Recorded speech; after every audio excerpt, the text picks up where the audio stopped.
You can't keep a good man down. Fuck that toothache. What's up, man? We're live.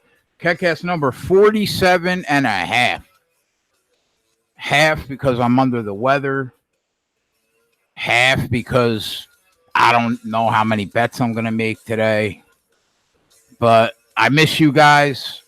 I want to fucking hang out. The NBA playoffs are on. I got my fucking teeth kicked in last night. Had a big bet on the Rockets to win by 21-30. They win by 20. I didn't hedge. Took a loss. Big one. But you can't keep a good man down.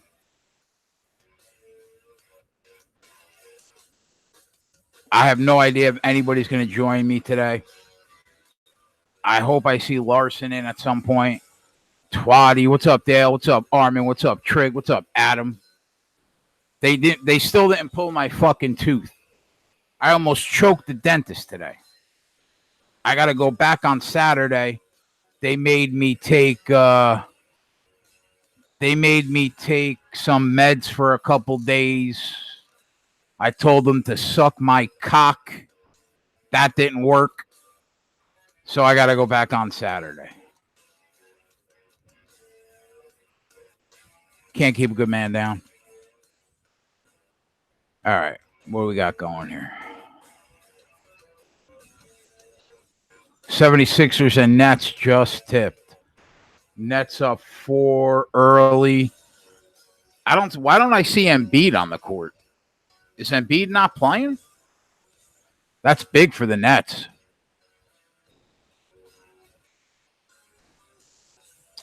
Top of the third inning at Tampa. Tampa tied 2-2 against the Orioles. Live line minus 270. Total is 10. Yankees hosting the Royals. Yanks down 3-1. Money line on the Yankees in the 7th is plus 290 total. 6.5. And the Dodgers and Brewers just tipped in Milwaukee.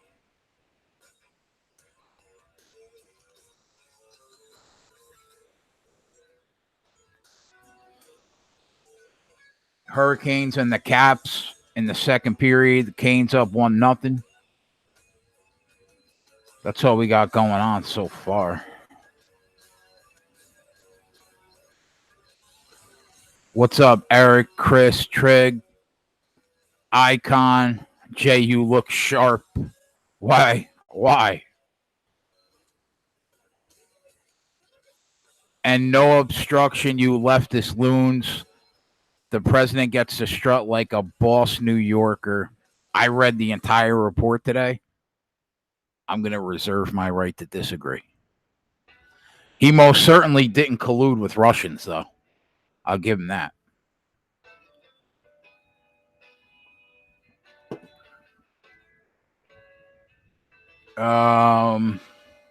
That's it, man.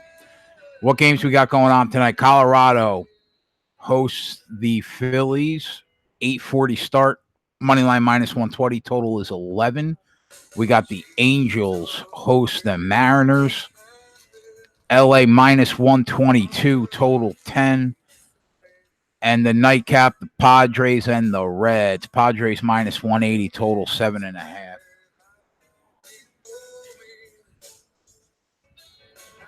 On the Nets makes sense, Adam, if Embiid isn't playing. Can't disagree with you there.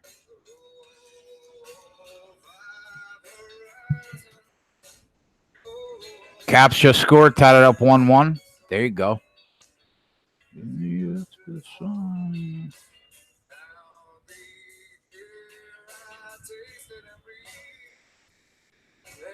I'm hoping I get Ant to make an appearance here.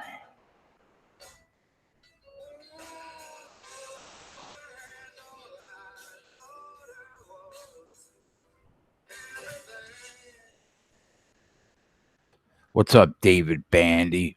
Cigarettes aren't good for a bad tooth pulling. I can't disagree, Chris. You're not going to get any arguments from me there.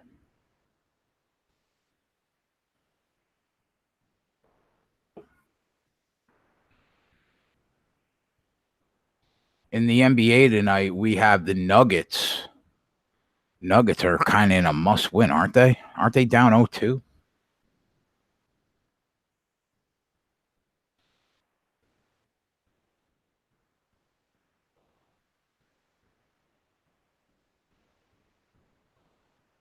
Oh, no, series is tied. Yeah, my toothache will be better when they pull this motherfucker on Saturday. I got like 3 more teeth they got to pull, man, until I can get my implant. Big game for the Nuggets, tied 1-1 tonight. And, I mean, I don't know what the fuck happened to the Warriors in the fourth quarter of that game, man. I mean, they shit the bed epically. I cannot believe they lost that game. How do they possibly lose this game tonight? I don't give a fuck if the Clippers are home. They can't. They can't lose the game. They can't. Money line's minus 380. I might drop a monster nut on the Warriors tonight.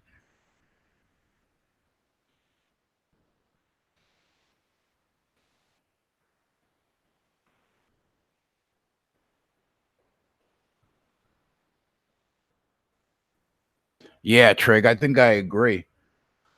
I'd like to get a better money line.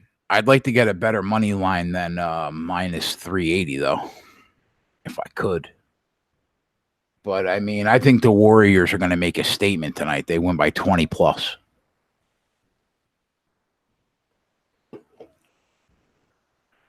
Write it down. You heard it here first. 20 plus.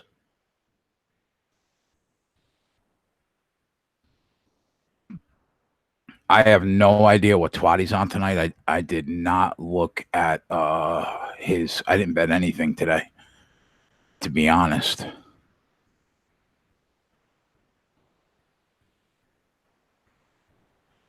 Nothing. But I'm definitely going to take a shot with the Warriors tonight. Big.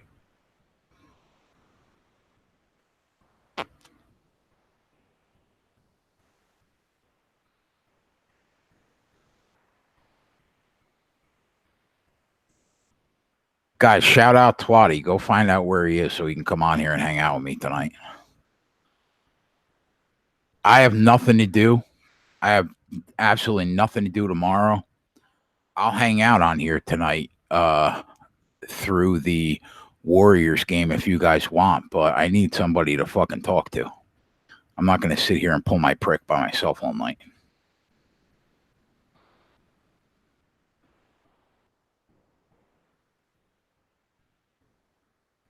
Man, I am fucking blind without glasses.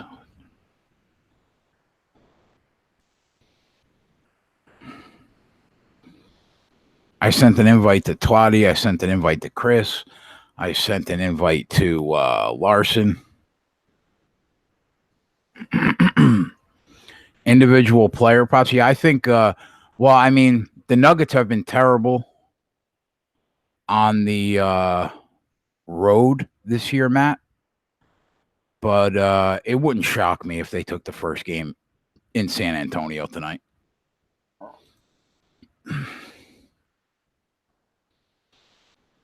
Let's take a look at player props.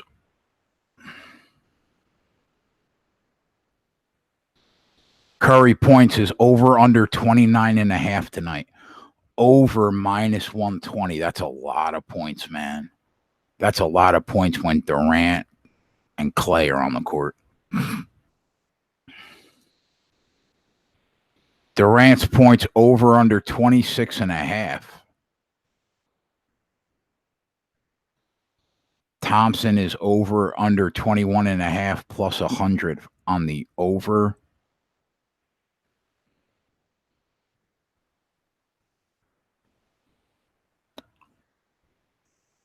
I mean, if Durant's angry, he'll go off for 30. It's Durant. Andre Iguodala points total 7.5. I like the over there.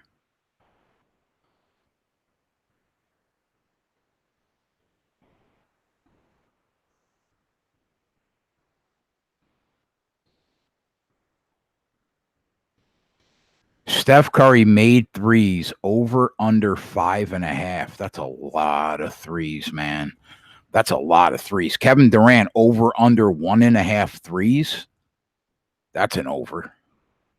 The juice is minus 125, but still, he's going to hit 2 threes tonight.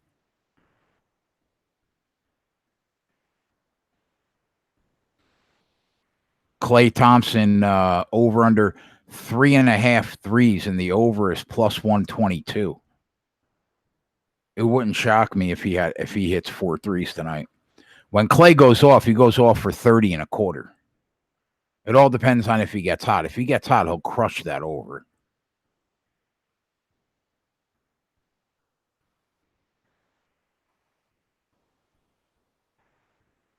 Minus 125. There's not a minus 125 I don't see on any other prop I've looked at so far.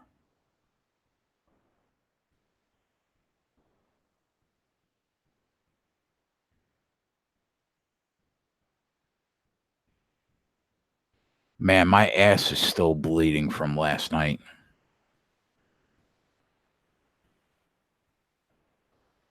Rockets were up 26 with a minute left in the game. I should have crushed that total, man. I should have crushed that. I had like the Rockets to win by 21-30. It was like 15 to win 3. They won by 20 with a basket that rolls in with 28 seconds left, and they don't take a final shot. Oh, it was brutal.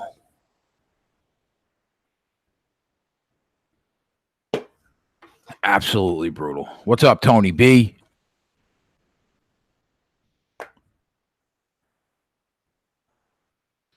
Yeah, hard loss, Armin. The worst loss I've taken since football season on a single game. Probably. I mean, you know, I still got bullets in the gun. We're still loaded. We got 10K in the account, but still, it's a tough one.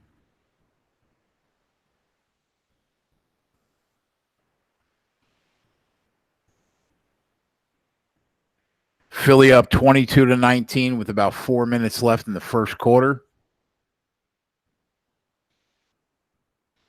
Harrison Perkins checking in. What's up, man? Thanks for hanging out with us.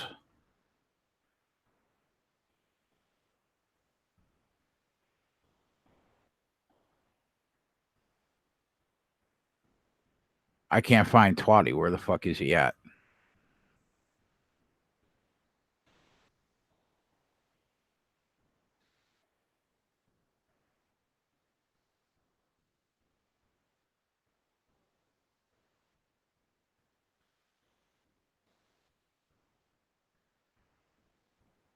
So what are you guys on tonight?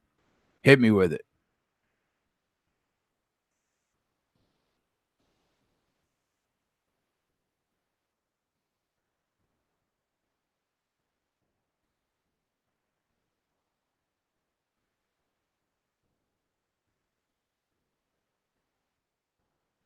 Nets first quarter for Tony B.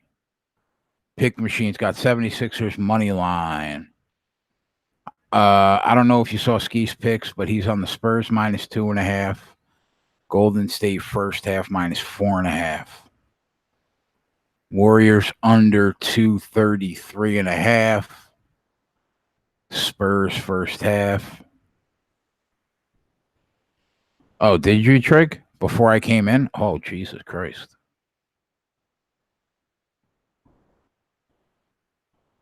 Warriors minus 3 first quarter, Trig's on. Warriors minus 2 second quarter.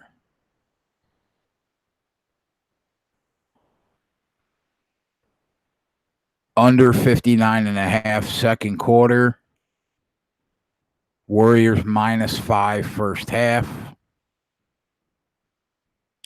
Warriors are pissed off about that last game. Spurs minus 2.5 first half.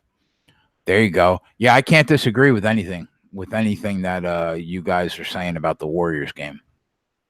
I mean, that was pathetic. That was a bad one.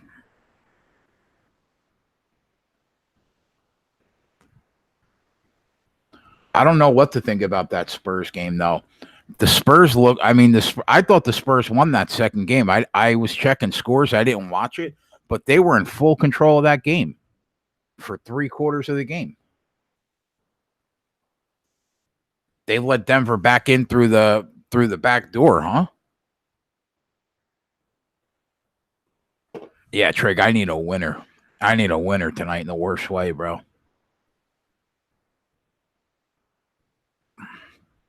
I lost like 25 last night, man. Bad night.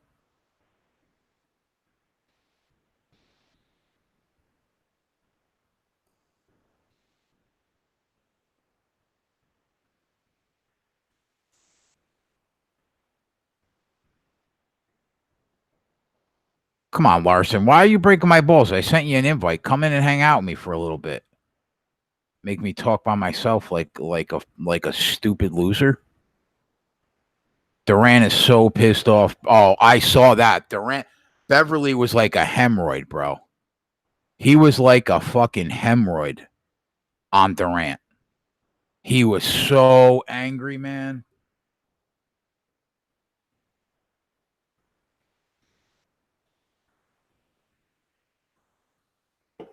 Yeah, I didn't bet anything today. David Bandy on Washington tonight. Well, let's root that in.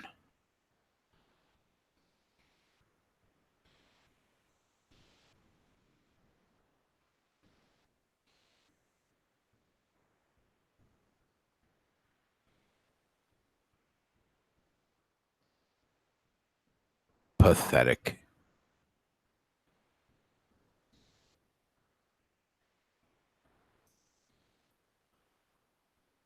Terrible. 7:30 at night, you're going to sleep. I don't want to hear I worked 12 hours today. Get those headphones on, go to the computer chair, and let's go.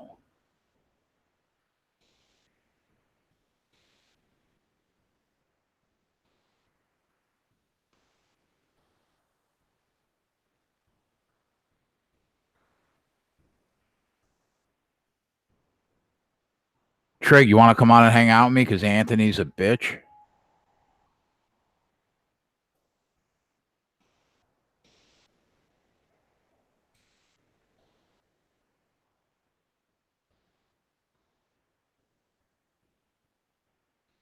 Trig, does that girl know you bought the ring yet, bro? Did you pop that question yet or what? What's going on?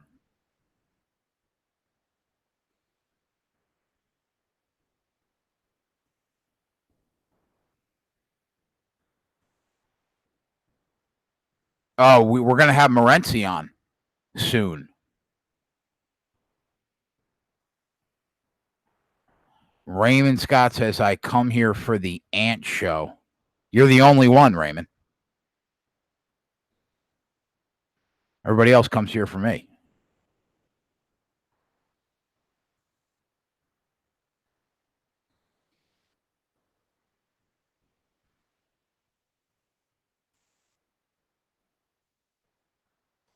So we're gonna have that sports rage on. That's gonna be cool. He's gonna come hang out with us one night. I'm not sure when, but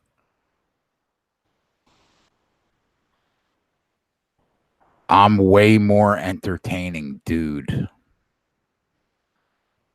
I'm not even gonna go there. You heard them giving me props on fantasy? Yes, you did, Chris Hogan. Yes, you did. That's how I roll, my friend. What's up, Alan? Thanks for joining us, man. Oh, first time checking in. Nice. Yeah, normally I'm not here talking about myself, but the guys I work with are a bitch. We're a sports betting show. We're up 90 units in 2 months. We live bet. We fuck the books good nightly. Hurricanes goal. Nice. Yeah, I'll be on. I don't know if I'll be on the Fantasy Sports Network this week because man, the card is so bad. It took me like 5 hours to write the article.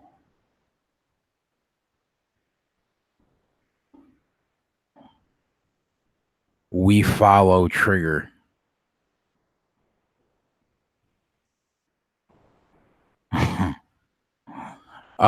It took me like 5 hours to write the article today for Odds Market because I didn't even know what the fuck to talk about. I had to break down the main event. The main event is so bad, man. This card is brutal. Yeah, damn Jay, thought you weren't coming on. I'm lying, telling people you're not. Yeah, I wasn't gonna come on, man. I popped on. I'm fucking bored. I feel like ass, but whatever. I got this fucking tooth.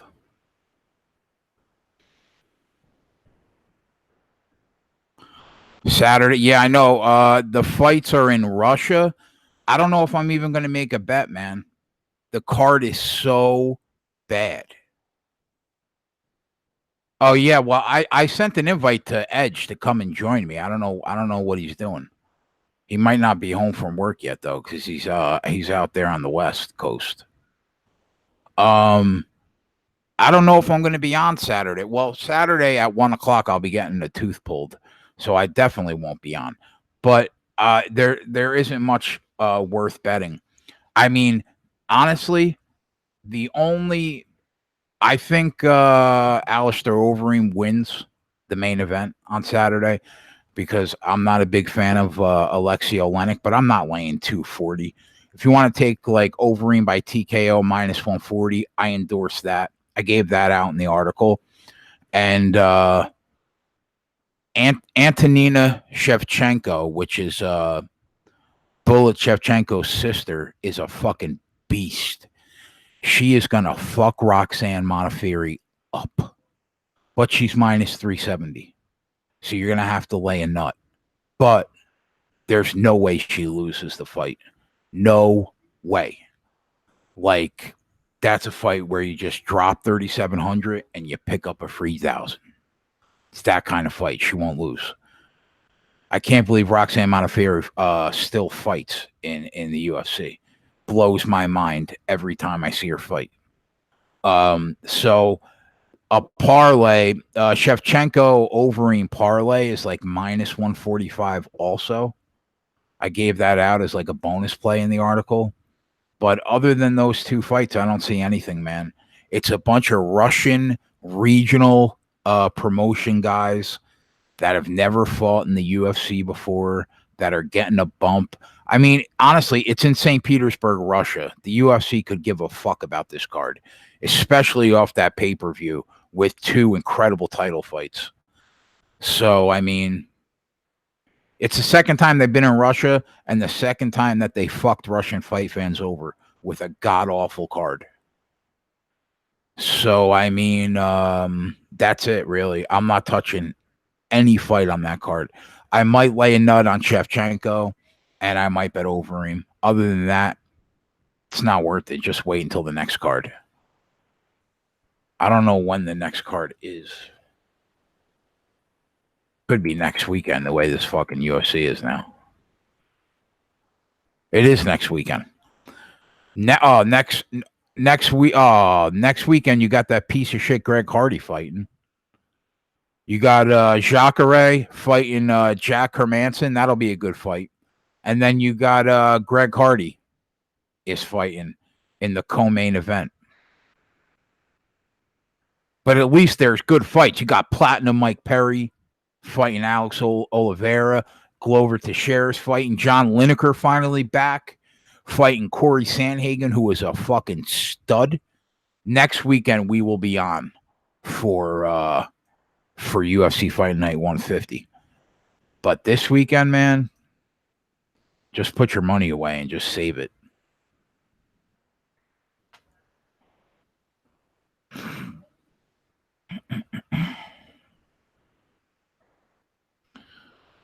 Then don't bet the card, dude. Didn't I just say that? I just said put your money away and wait. You're worse than Sean. And you're a part of the show.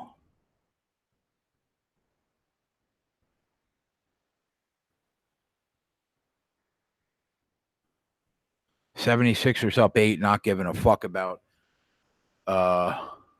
Embiid. Let's see what else we got on here.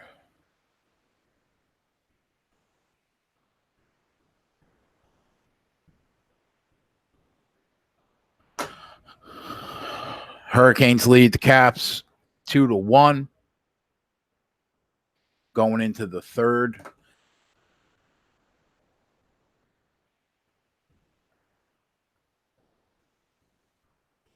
What do you think about Vegas better owning Jeopardy? I didn't hear about that. Greg Hardy's a piece of shit. I would never bet on him ever. I don't care if he's going to win the fight.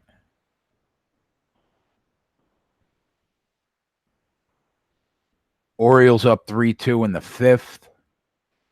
The Royals are fucking curb stomping the Yankees in the seventh. They're up 5-1. No score in the Dodger Brew Crew game. And the Rockies, Philly scoreless in the first. And I want to see you come on here one night and do this by yourself. He went 40 for 40 last night, up 70,000. He bet 60,000 on Final Jeopardy. That's fantastic. I love that.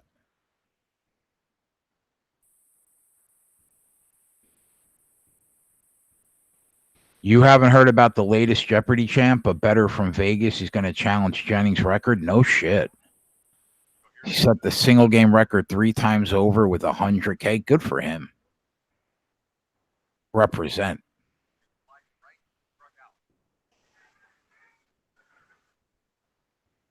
The Yankees live right now are like plus 700. Oh, Jesus Christ. What? I want to see you. I want to see you come on here one night and do this by yourself, Mr. Entertainment. I thought I'd come in and bail you out for a few minutes. If So you I only, know, if you only knew. Is it officially time to cancel the Homer Bailey fade? I mean, I don't fucking know. Why do you not know?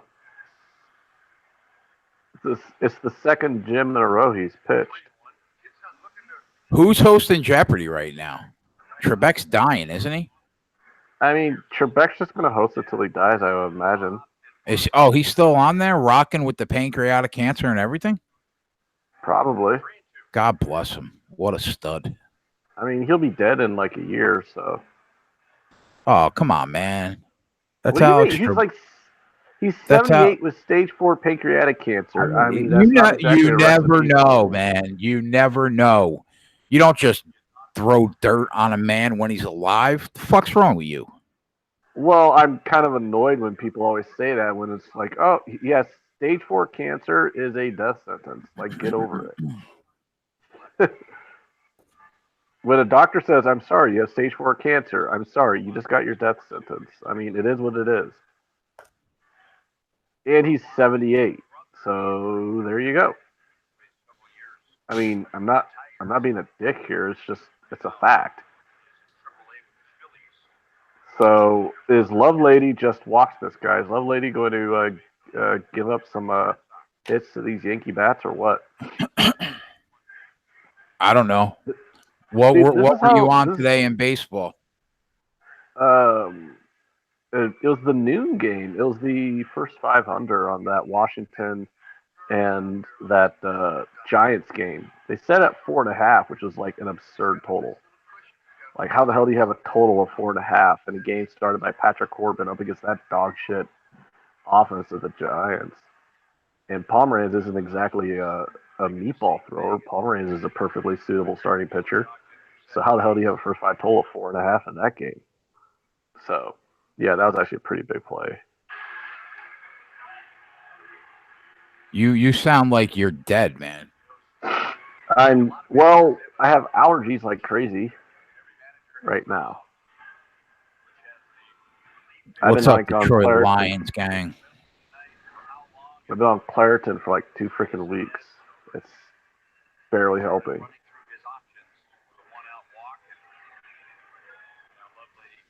So you got nothing going tonight? Mariners. Mariners just the regular money line?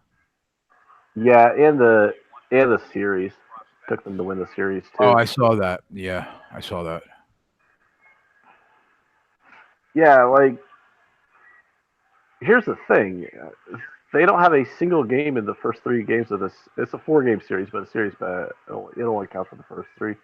But they don't have a single game in the first 3 games of that series where they don't have a starting pitching advantage, and they also have a better offense.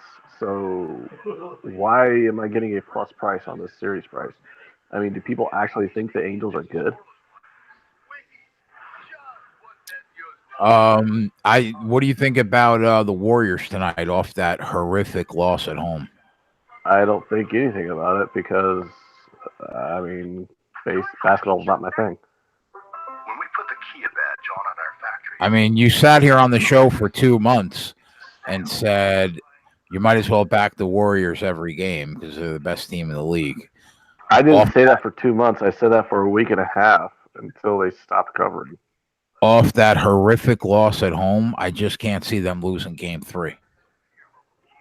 I mean, they shouldn't. They shouldn't have lost that one game. It's amazing that they lost that game. They were up like 25. I was devastated. I thought you probably lost $10,000 on that. No, I took a big hit though last night because I didn't hedge. Yeah, I saw that. 1 point, bro. And you know who stuck it in me too? Grayson Allen, that scummy Duke fuck. Grayson Allen? Oh God! Why How haven't you bad is murdered that? him yet? To make it worse, Grayson Allen sticks it in me. I was looking for a $3K payday if that ball doesn't roll in. Oh, did they hit it at the buzzer or something? They hit it with like 28 seconds left, and then Houston just dribbled out the clock. How bad did your heart sink when you watched that? Oh, bro, it was brutal. Give it to us. We want to hear the brutality. Oh, it was bad. Because I had the option to hedge, right? And I was like, fuck it, I'm going to hedge. And then as soon as I went to put it in, they took it off the board because there was like 90 seconds left in the game. They took it off the board on me, and I took a big L right in my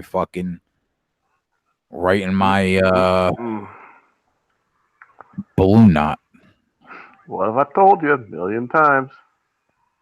Bankroll management, Mr. Jason. Yeah, I know. I'm all right. I'm still good. I know. So now it's kind of. So you're on Felix Hernandez tonight, huh?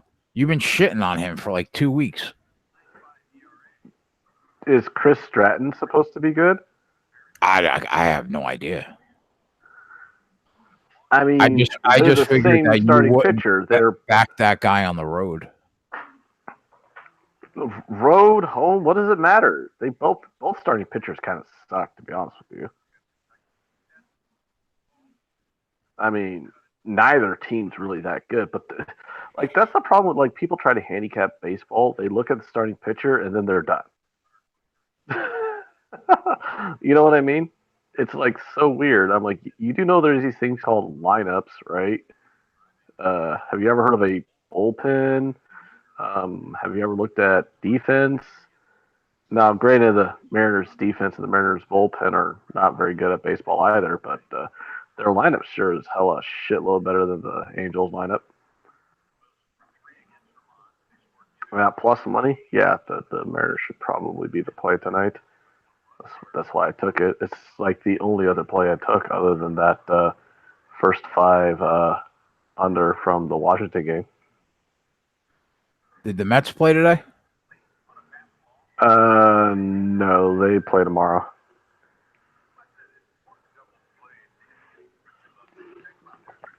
I'm waiting to see what the series price on that looks like.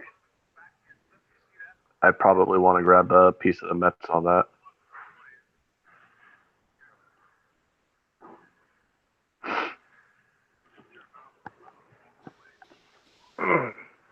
Winnipeg up 1-0. Series tied at 2. The Jets, Jets. Yep. Hurricanes trying to tie the series up right now. Washington's up 2-1. Canes up 1 goal going into the third period. Can you believe a bunch of people bet the fucking Yankees today? I mean, I have no opinion on baseball, bro. So yes, I could believe it.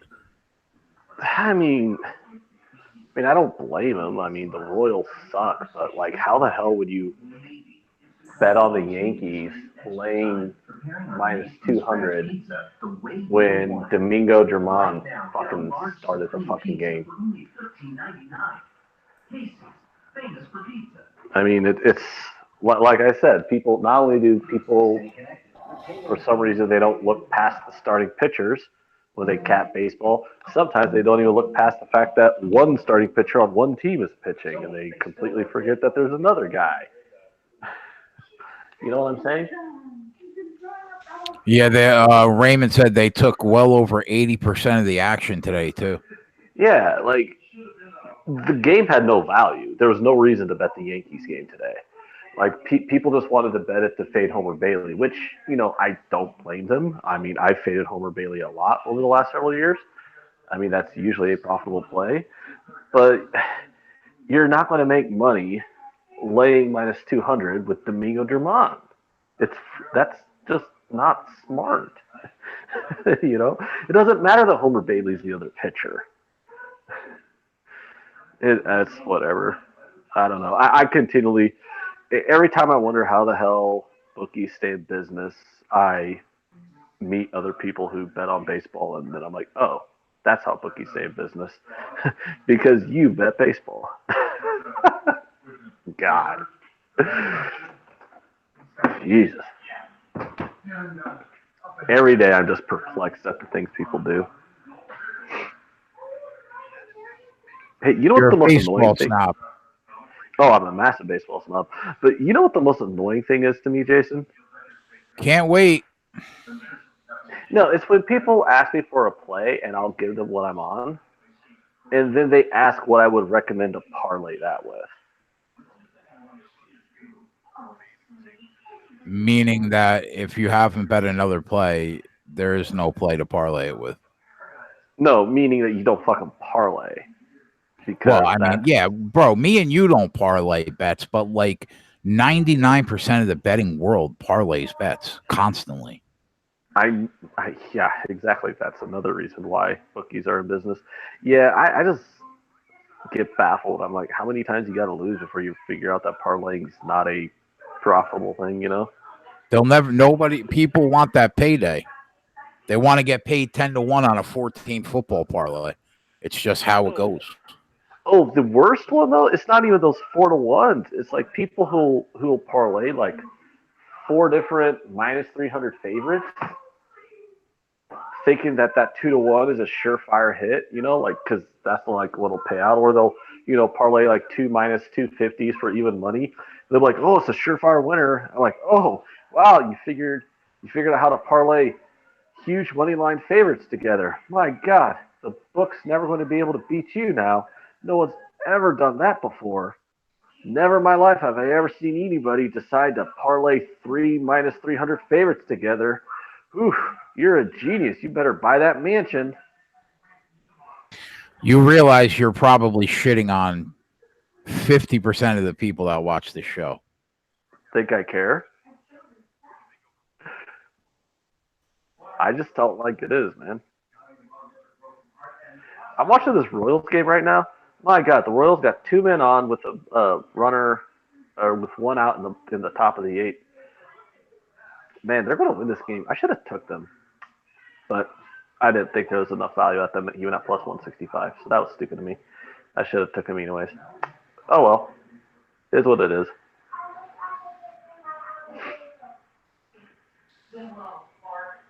Now, there's been a lot of shitty baseball cards the last 3 days. There just hasn't been anything really worth betting on in the baseball world. I've been getting like one, maybe two plays a day out of it.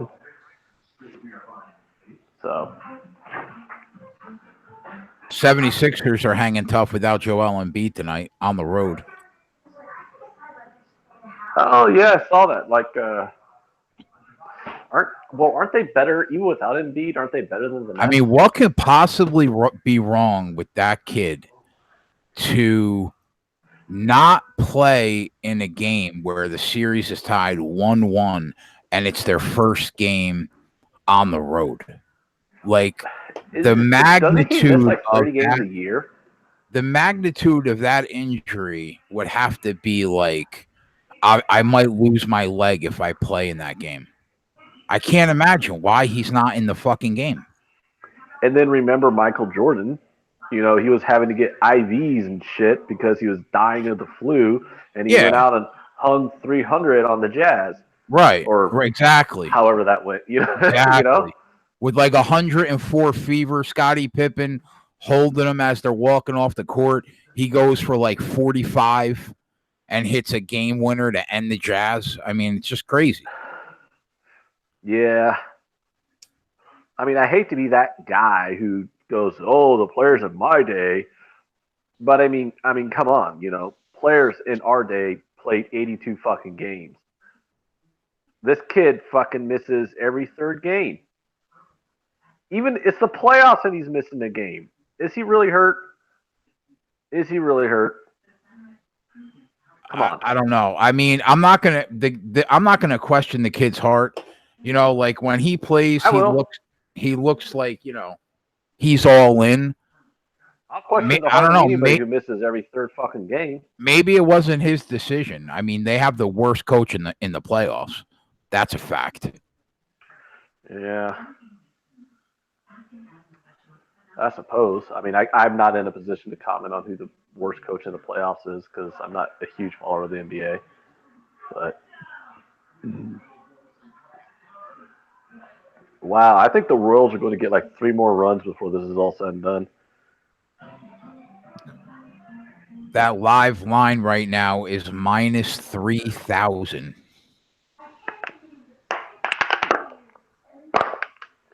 On the Royals? Yeah. Don't do it. I'm not doing it. They still have a trash can bullpen, dude. Yeah. They can give up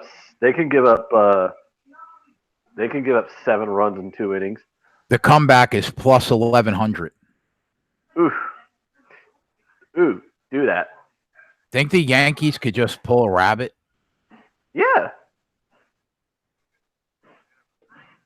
The Royals bullpen's trash. I mean, you're going to lose that bet way more than you're going to win it. But I mean, throw $20 on plus 1,100. What's that payout? Like $300 or something? $20. I don't even know. I think 20. Yeah, 220. Yeah, throw $20 on it. It'll be fun. Give you something to root for the last inning and a half. I mean, you drop 2,200 on a basketball game, you might as well just drop 20 on a random baseball game. Who the fuck are the Royals to be minus 2,400 against anybody at any point in a baseball game? That's my point.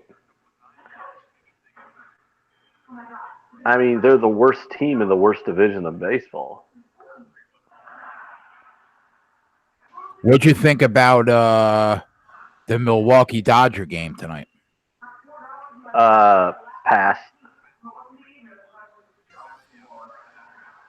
Pass. Coin flip, and it was priced like a coin flip. No reason to bet it. I'll write it down.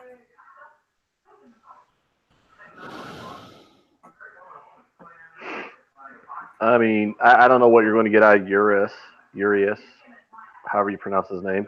It's his last start before he goes down to the bullpen. They're giving one more start, and then they're moving him to the bullpen. And Zach Davies is, the poor man's Kyle Hendricks. Oh, yeah?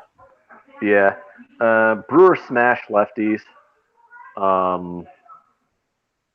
I'd have a lean to the over but not enough of a lean to actually put my hard-earned money on it.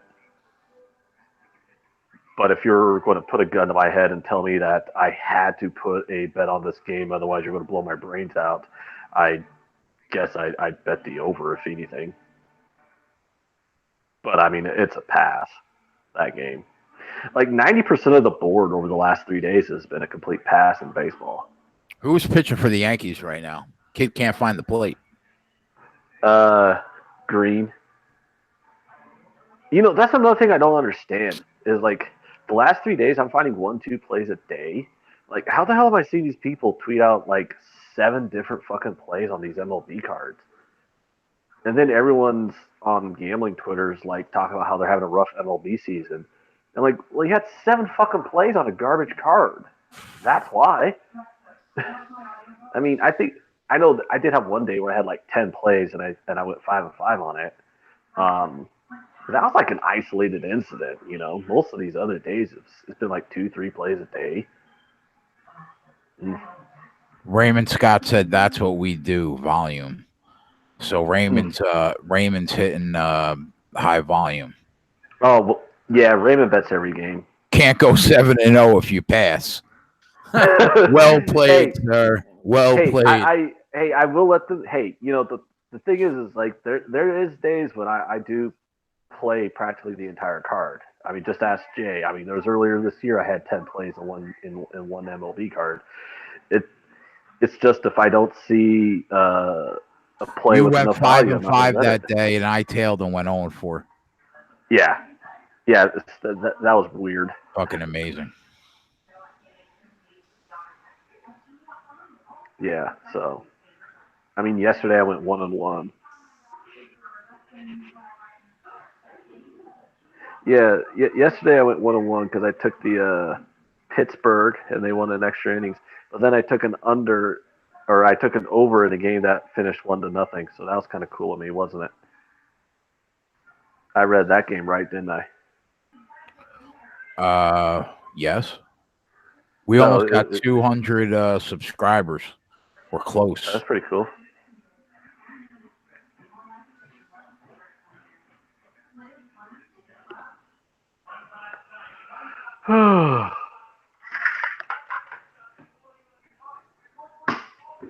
I can't believe that you didn't know who Gabe was yesterday when I told you.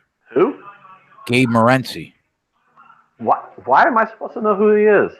I mean, you know, you used to frequent, you know, SBR shows. I just figured like one night you would have stumbled upon him on the Anger Management live betting show. No, I never watched that on a. Now that you mentioned it, I remember there being like an Anger Management show on that would pop up on like my news feed, tell me that the SBR was live. But right. I didn't know who. I never watched it. I never clicked on it, so I didn't know who hosted it. He's a legend, man. He's been doing what we're doing forever. He used to live in Toronto, but they gave him the fantasy sports gig, and he moved to New York, or I think Jersey. He probably travels in, but yeah, he's on with Joe. Joe does his 3-hour show, and then after Joe's show, he does another 3-hour show, and that show is with Gabe. Oh, okay.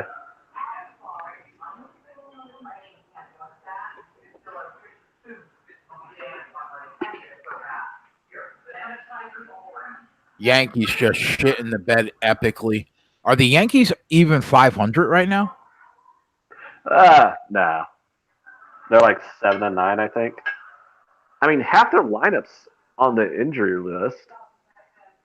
They got Luis Severino hasn't even started a game yet. He got injured in spring training, and he's their best pitcher. I mean, don't worry about the Yankees. The Yankees will be there at the end of this season. They're still when that team's healthy, they're the best team in the American League. But, you know, go look at who fucking started this game, dude. Outside of Aaron Judge, you wouldn't even know who it was. Like, even Gary Sanchez is on the IL now. Is he really? I think so. I mean, I might be wrong, but I'm pretty sure I heard he was on the IL. Wow. I know he didn't. He wasn't in this game. So they have nobody. They have and Glaber, Torres, and Judge. I guess that's it. that's Really, it. right now. Yeah. So 70% of their lineup is on the injury list, and they're starting Domingo Germán, and people still laid minus 200 with them today because that's how people bet baseball. I suppose. I don't know. Yeah. I don't get it, but okay. Seattle calmed down a little bit. Well, who did they face? What starting pitchers did their lineup go up against over the last several days? They played the Astros and the Indians. We have a new subscriber, Alan. Thanks, buddy. He says the Rays are the only team above 500 in the AL East right now. Jesus. Oh yeah, the Rays are hot right now. The Rays are pretty hot. I mean, they'll cool back. I mean, you're not going to. Well, first of all, 14-4 isn't sustainable, but I think they're a 500 team by the end of the year.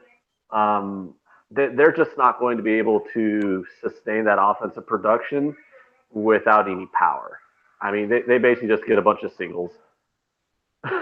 You know, they have like no pop in that lineup. They also benefited from playing shithole teams.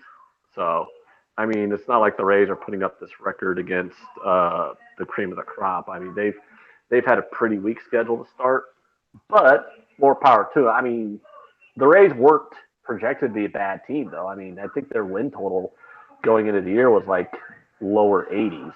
So, I mean, they were projected to be, you know, a decent team. So, they got good pitching, and that pitching should keep them in the hunt for a while. But they'll come back to earth a little bit once they start playing tougher competition and their lack of pop in that lineup gets exposed by some good pitching. Just like the Mariners came back to earth, though. But, you know, their offense looked really good because everyone was like, oh, man. And, you know, I wrote it, too. I bet on them a lot. You know, overs and team total overs with the Mariners. But, you know, the Mariners are going to – they played a 4-game series against the Royals. You know, they played some garbage teams. But then what happened? They played the Astros. They played the Yankees. Or not the Yankees. They played the Astros. They played the Indians. So they had Verlander, Cole. They had Shane Bieber. They had Carrasco. I mean, you're talking about like 4 guys who are like top 10 starting pitchers in the American League that they went up against over the last several days. So, you know, that'll pull you off. But I think they heat back up against this Angels team because I just think this Angels team's fucking hot garbage on pretty much every front. NFL schedule was released. Browns have a pretty tough schedule, man. Dude, who cares? I don't even know how to respond to something so stupid. No, they go, oh, this NFL schedule's released like it's this big, amazing like deal, as if we already didn't know who all the teams were playing anyways. It's just they let us know what order. I mean, we already knew who everyone was playing. I mean, it's not that big a deal. They got a tough schedule, though. I'm just saying. I mean, I never put much weight in all that tough schedule, weak schedule. It's the NFL. Every schedule's tough. Every schedule is not tough. I mean, like if you're an NFC team and you play the AFC East, that's a fucking gift. Yeah, I can see where you're coming from there. I mean, the Browns got the Titans, who were solid last year. You know, they still have to get their shit together, but they're an 8-8 team. The Jets, who could be an 8-8 team. They got the Rams, Ravens, 49ers back with Jimmy G, who's a totally different animal. The Seahawks, the Pats, the Broncos, the Steelers twice. They got a pretty tough schedule. Yeah, I mean, when's the last time they had to play the Steelers twice? Whew. Oh, my God. Talking to mean you a about dick, dude. football is like me talking to you about baseball. I You just don't mean a care dick. about it. You could give two shits about it. It's baseball. No, I care baseball. about football. I just don't care about football in April. Care about football all the time. Dude, like, I'm busy watching some baseball games right now on my tablet, and you're going on about the fucking NFL schedule release. How Like, dare you? if you can see the jerk off motion I'm doing right now with my hand. I mean, should we do like a 3-hour show next year when the MLB releases its schedule, and you can see how fucking pointless you sound to me when you just like start rolling your eyes and go into a coma when I'm like, in April, blah blah blah. I don't even know. Like I don't even. Yeah, whatever. I can't stand these shifts in Major League Baseball when like the entire team's on one side of the field. Well, I mean, if the hitters would learn to hit the other way, then the entire team wouldn't be on the other side of the field. If they just bunted, right? How often would they actually reach first base? Well, the thing is you're not paying a left-handed power hitter to get bunt singles. You're paying him to bash stingers and get doubles. I mean, yeah, that's true. But when you're down 4 runs, you got to get people on base, right? What game are you watching? Yankees, KC. I mean, in theory, you got to get people on base, but I mean, wouldn't you rather him circle 4 bases instead of steal 1?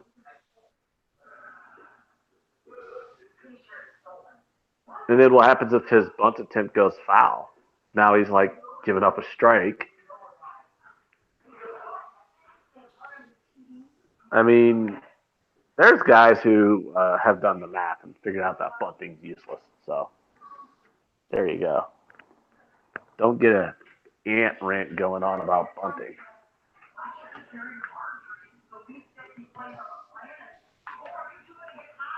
My tablet freeze up. I think it did.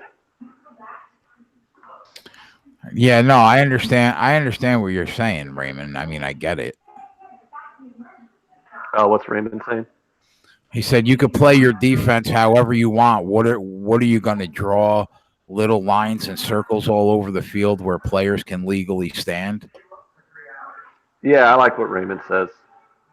You see, that's why Raymond's a smart guy, Jason, and you need to listen to him because I think that's a pretty awesome statement. Actually, he is spot on because it's just exactly. It's like, oh, I don't like that shift. Well, then learn to fucking hit to the opposite way. Okay. I mean, if you don't like the shift, learn to hit an opposite field double. You know, nobody shifts like that on fucking.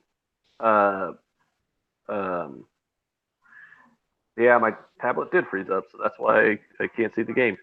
Um, nobody shifts like that on Kyle Schwarber because he hits all fields. But they shift like that on like every other lefty because for some reason, and it's just with lefties, they don't really do it with righties. But for some reason, left-handed power hitters just always pull. I don't know what it is. I'm not a geometrist, but that's just what they do. They pull it constantly. The Rays are 14-4 to start. Wow. Yeah, I mean, I kind of mentioned that a few minutes ago when they were talking about the Rays. Yeah, the Rays are pretty good. They're not bad at baseball this year. Just so we're clear, is this you being entertaining?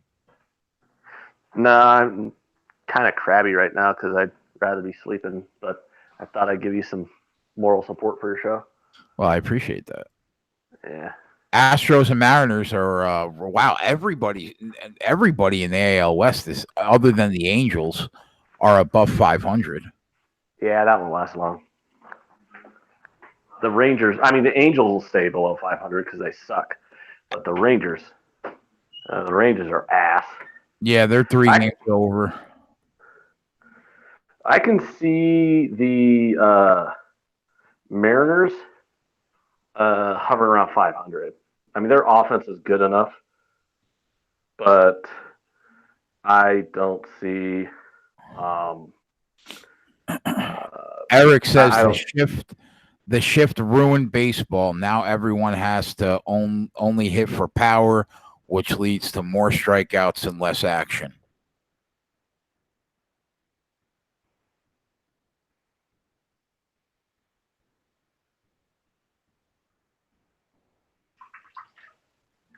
The shift didn't ruin baseball. The reason why they shift is because left-handed batters only try to hit for power, and by doing that, they always pull the ball. I mean, if they'd stop only pulling the ball instead of going the other way, they'd stop shifting on it. I mean, the shift is a response to the way the guys have to the hitters. I mean, the hitters aren't responding to the defense. The defense responded to the hitters. Second NBA playoff game underway. Spurs up 16-11. 5 minutes gone by in the first quarter. Gerardo, yeah, that's what I said. The way to beat the shift is to bunt, but nobody wants to bunt.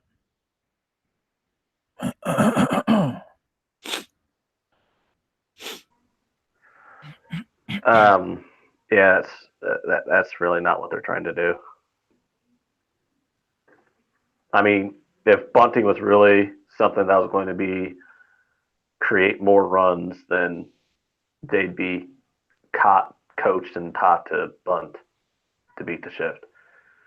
But they're not, because it doesn't actually create more runs.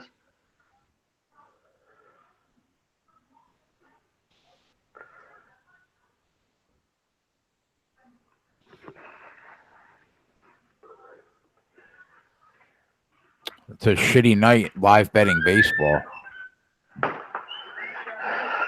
Yeah, well, I mean, it's hard to live bet when, games are blowouts. Yeah, there's no score in the Brewers game, no score in the Rockies game. Rays are down 1 run in the 6th. The Rays have been so hot. I mean, I wonder if minus 105 down a run in the 6th is worth a shot.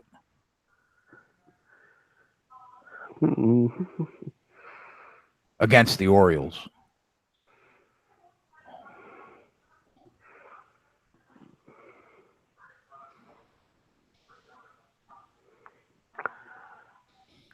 Hey, have you ever heard of a guy named Post Malone? Yeah.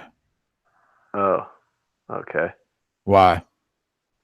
I don't know, because like somebody of mine on Facebook posted a picture of Mark Wahlberg next to this dude who looks like he needs to be washed with bleach. And there was like a joke. It said, Mark Wahlberg gave some homeless guy like free burgers at his Wahlburgers restaurant. And I'm a smart guy, so I could tell this is some kind of a joke. So I'm like, well, okay, so what's going on here? Because is that homeless guy like famous or something? So my friend just posted back. It's like, oh, that's Post Malone, and I'm like, oh, okay. Who looks like a who the fuck complete mess, right? But I listened to a few of his songs. He's actually not bad. He's actually really solid. I mean, I'm not making a judgment on. Oh, so he's a musician? Oh yeah, and he is uber famous. Uber famous, huh? Uber famous. Wow. Yeah. Yeah, I never heard of him. But yeah, I mean, I don't listen to looks new like music, so he looks like a rabbi that went to jail and has like 50 tattoos on his face and shit. Like, I mean, but he he's looks like if you had sex with him, you'd have to shower in blue. Oh yeah. Definitely. But I mean, I enjoy his music. I'm not gonna lie. I mean, maybe I'll listen to it. I mean, I just don't listen to any new music, so I'm not aware of like most new or famous pop artists. I mean, I understand why you probably wouldn't know who he is, because like you have a 10-year-old daughter, so she's probably like, "Hey, listen to this, Daddy." And yeah, that's actually how I found out about him. And I saw him perform on the Grammys, and I was like, "Huh, not bad." Oh, so he's not bad, huh? Yeah, Okay. not bad. He's like a combination of like a rock rapper. Like when he played the Grammys, right? He like played Linkin with Park? the Red Hot Chili Peppers. Yeah, as I say, like that's been done like a million times. Yeah. It's been done But well with Linkin Park. It's been done terrible with like Limp Bizkit. right. Actually, I kind of like Limp Bizkit, but yeah, it could be You like it could be a Limp train Bizkit? wreck. Okay. I'll Bizkit was a train wreck. I'll always love Limp Bizkit because if it wasn't for Fred Durst, there'd be no Stained. So I mean, Limp Bizkit's always going to have a special place in my heart. You liked Stained? I love Aaron Lewis's acoustic country shit, big time. Really? Oh yeah. I liked Stained's first album. It was just so raw and heavy. You know, that was the album that had Mud Shovel on it. Oh yeah, love that album. Every song is phenomenal. But then I bought their second album, which was 13th Step, and I listened through it one time, and what was I, like, 17? Yeah, as a 17-year-old kid, I listened through it one time, thought, wow, this guy's a whiny little bitch, and threw it right in the trash. Yeah, they definitely got more mainstream after that first album. Yeah, their second album was it was the album with It's Been a While, and I'm Sad Because My Parents Didn't Love Me, and then there was the other song, Boo Hoo, Mom and Dad Didn't Hug Me Enough. And there was that one song where it was Daddy Beat Me as a Kid, wah, wah, wah. And, that's not nice, man. Don't make light of that shit. Oh, God, dude, it was terrible. It was nonstop whining and bitching. I mean, like, maybe he was just whining and bitching the entire time on their first album, too, but it was so raw and heavy that I didn't notice that all the lyrics were, wah, wah, wah, Mom and Dad Didn't Love Me. But Jesus Christ, 13th Step was terrible because, like, literally that's all it was. Like, all you could hear him going on about was, like, oh, my mom and dad didn't love me enough as a kid. I'm so damaged. Ooh, feel sorry for me. And it's like, God damn, dude, you know. What was the quarter? I'm asking the guys in the chat. What was the pregame first quarter line on San Antonio? Anybody know that? Like 1.5 probably. The full game was like three or four.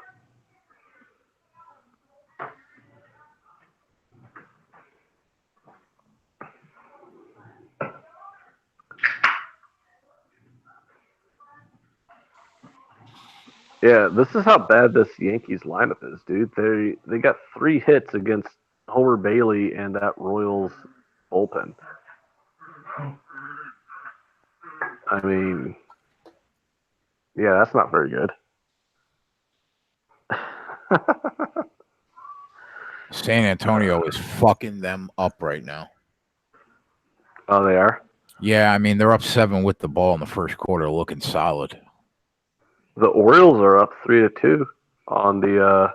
Yeah, I know. I thought about Tampa taking Bay. a shot with Tampa Bay at even money down a run because they've been so hot, but you didn't. You seemed like lukewarm to that. So No. I know a lot of people took the Rays first 5. Don't know why, but they did.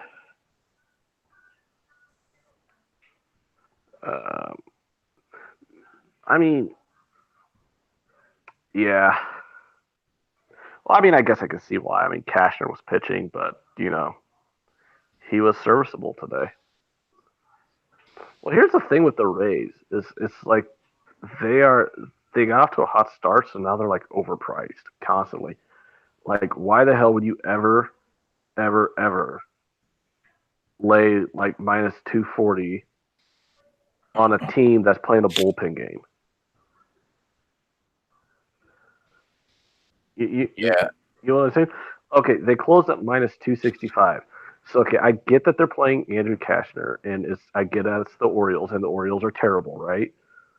But why the hell? You compare lineup to lineup. Is the Tampa Bay lineup really that much better than the Orioles lineup? I mean, it's better, don't get me wrong. But I mean, it's not leaps and bounds better. The Tampa Bay lineup isn't that good either. So why the hell would you ever, in your right mind, lay minus 265 on a team that's playing a bullpen game? It's a designed bullpen game. You don't even have a starting pitcher.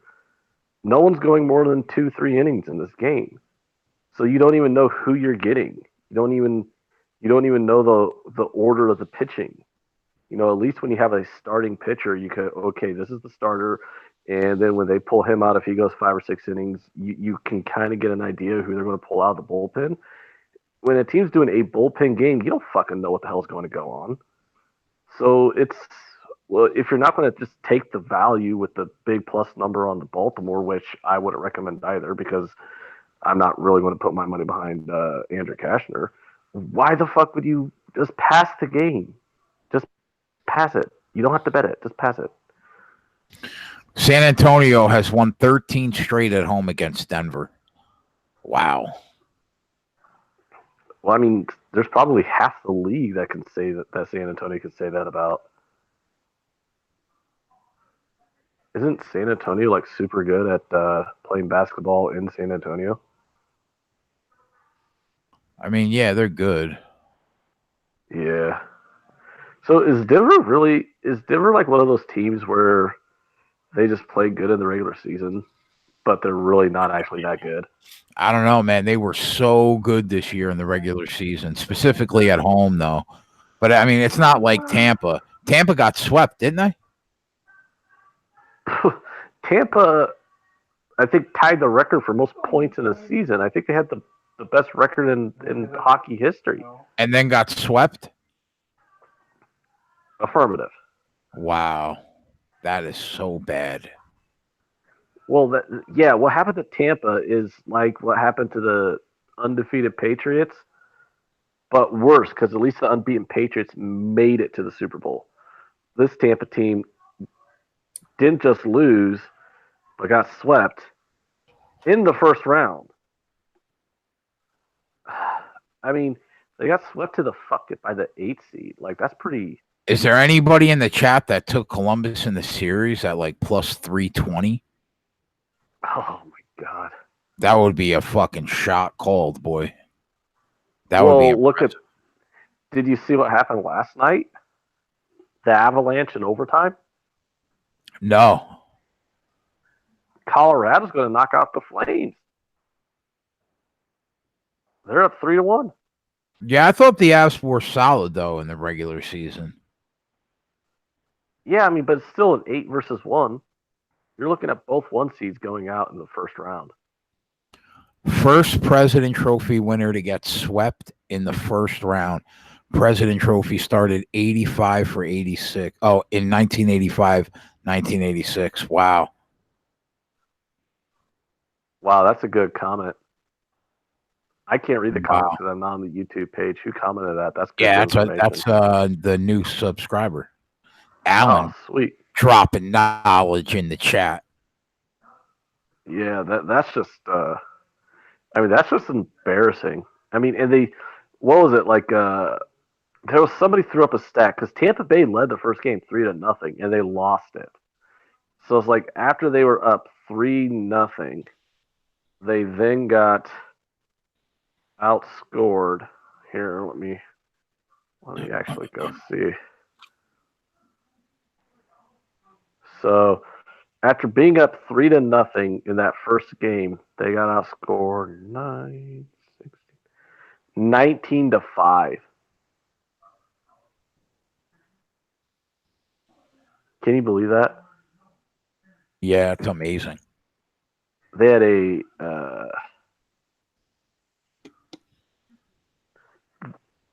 they led 3-0 after the first period in game 1, and then lost it 4-3, and they got outscored 19-5 going forward. Vasilevsky is Vasilevsky the biggest choke artist in? I said it all series. He was complete dog shit last year in the playoffs, so it didn't surprise me that he shit the bed. I mean, why do they keep letting him? Why do they keep letting him start games? How does that head coach keep his job? Well, after keeping Vasilevsky in there. I mean, just like the axe has to fall on somebody when you are the best team in the NHL and get swept in the first round, doesn't it? Yeah. I would say so.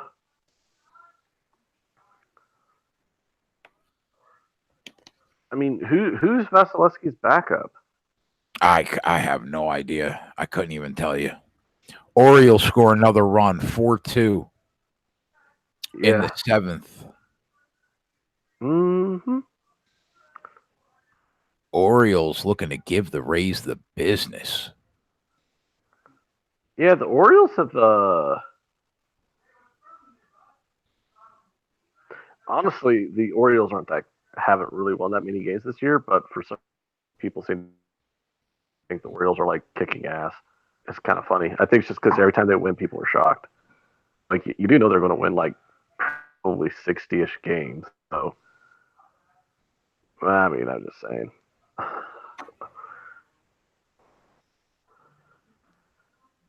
I mean, they're 7-12, so that's on pace to be bad, but not historically bad. You think the Orioles? How good is the Tampa bullpen? Not that good, right? Orioles win this game, you think?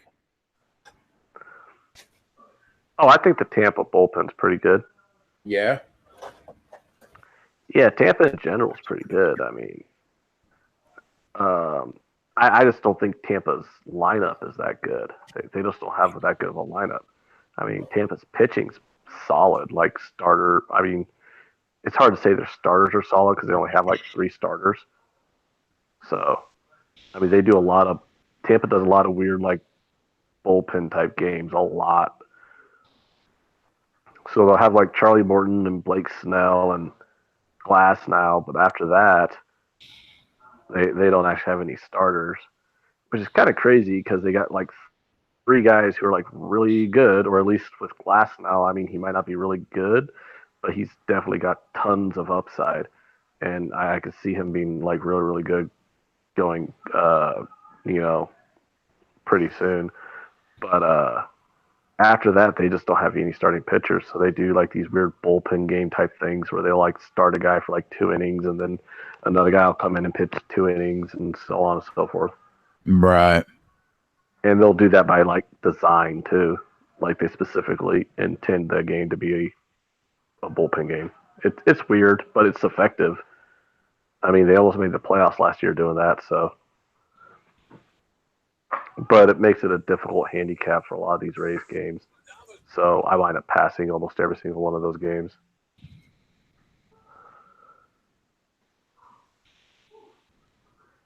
Tampa's up at the plate now. Top of the 7th inning, down 4-2.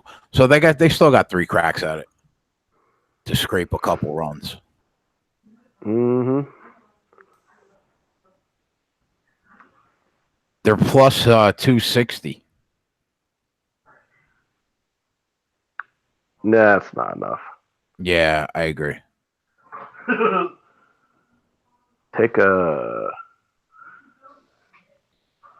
76ers hanging tough in the third quarter, up 10, 4 minutes gone by in the second half.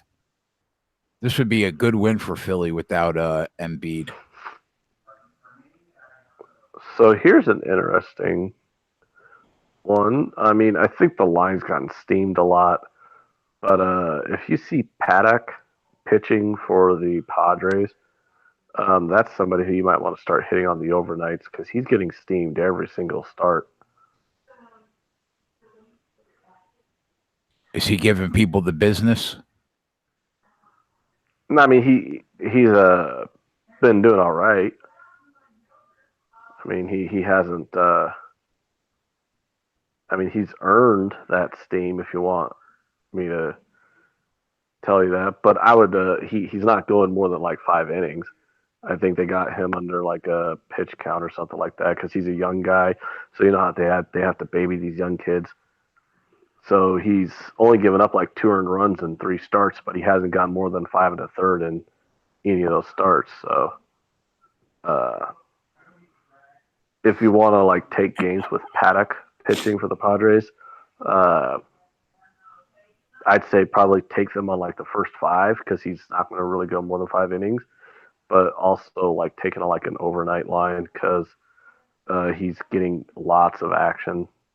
The Nuggets, right, start the second quarter down 9. They are plus 620 on the money line in the first half. Stranger things have happened, haven't they? I don't know. What do you think the Yankees do in the bottom of this ninth? Think they tie it up? I think they shit the bed. Well, Gleyber Torres struck out, so there you go. Yeah, but I mean, can you really trust a team that has Ian Kennedy closing for them? I know, right? Who was a Yankee? Who came up as a Yankee? Ian Kennedy was a Yankee? Yeah. Him and Phil Hughes came up the same year. Phil Hughes. Man, there's a name I haven't heard in a while. Yeah. Phil Hughes. Then Phil Hughes went to Minnesota, I think, and I never saw him again. Huh. Well, Ian Kennedy's been doing pretty good, though. He's only given up like 1 run in 9 1/3 innings. Yeah, he was a bust, though, when he was with the Yankees, but he was really young. I mean, And he was a bust he with had every a other ton team of he was with. he had a ton of hype behind him. So did Phil Hughes. And so did who was that kid that came up for the Yankees and ended up being a Joba Chamberlain? I remember him. They I all think he lives in came up. Lincoln now. They all came up around the same time, and they all shit the bed. Yeah, Joba Chamberlain's. I think he's living back in Lincoln now. So much hype behind that kid, man. Oh my god, it was Joba mania over here. Yeah, well, he came up at the same time. He got drafted the same year as Alex Gordon. Because they were both on the last Nebraska team to make the College World Series. Oh, okay. Yeah. So I remember it was kind of like a big deal that Gordon, who's a local kid, got drafted by the Royals because then we all got to watch him in Omaha. And then it was also another big deal that like Chamberlain got drafted by the Yankees. So basically, it's like one of them went to the team that's essentially the local team, and the other one got to play for the biggest name in baseball. But obviously, Alex Gordon wound up being pretty good, and Chamberlain just kind of meh. Yeah, He's not definitely. he's not even in the league anymore. Yeah, Ian Kennedy lasted longer than Hughes and Joba. Yeah, that's crazy. With the amount of hype that were behind them.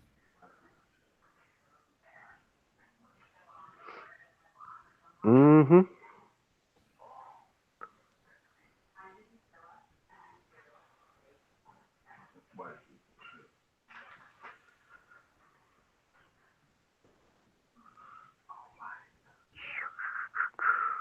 Ray's got a runner on, 1 out. Trying to make some noise here. Trigger man pulls the trigger on Brooklyn plus 10.5. Yeah. Man, I can't believe Alex Gordon's already 35 years old. Been in the league that long. Holy shit. Yeah, we're getting I feel old. Yeah, I know. It's like I feel old. Amen. Well, it's Nuggets like I've watched down, this dude's Nuggets career down since 4 college. right now. I should have took a shot at that plus 620 money line in the first half. Yeah. Now they're plus 250.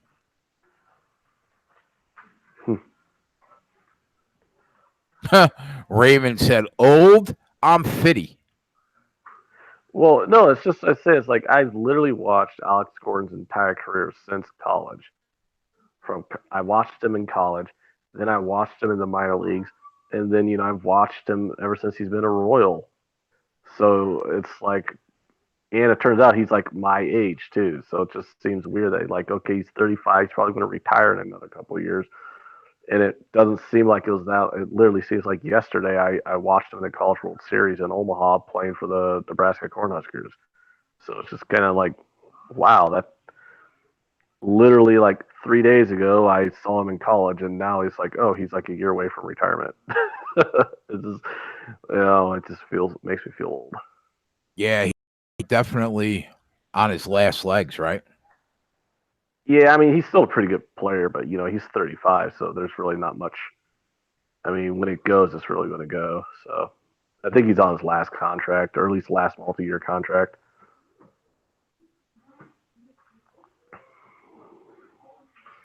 Denver down 2. I hope somebody in the chat took a small flyer on that. Nuggets plus 600 first half money line.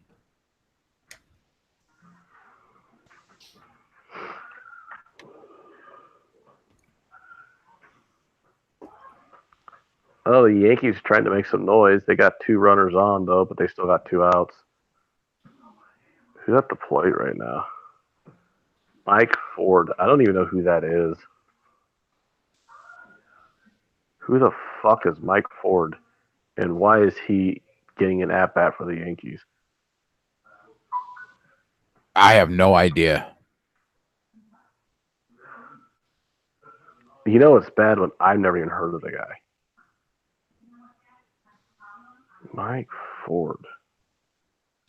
How old is 26. Oh, he was born on July 4th, 1992. And this is his first game of the year. He played with them in spring training. Okay. So he must have gotten called up because one of the 15 other guys is on the injury list. Well, it's crazy.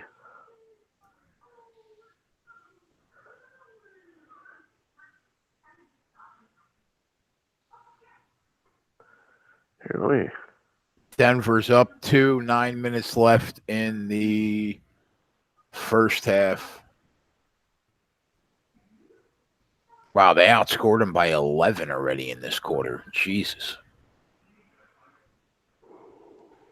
A lot of time, though. 9 minutes is an eternity. Up 5, though. Fuck me. Oh. I should have took a shot. Because now I can get the Spurs plus 240 money line in the first half. Would have been free rolling. Oh, is this another one? The classic Jay. Oh, I should have made that bet, but I didn't. I'm such a piece of This shit. one's gonna hurt though, Ant. Though I was plus 600.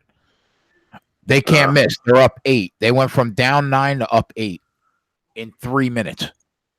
Fuck me. Well, that Mike Ford fellow didn't do anything. Game's over. It's 6-1. Royals win. Huh. Yeah, Baltimore gets out of it. Still up 2, top of the 8th. Yeah, Baltimore could. Pham grounded out. So Nugs on a 14-0 run. Stupid.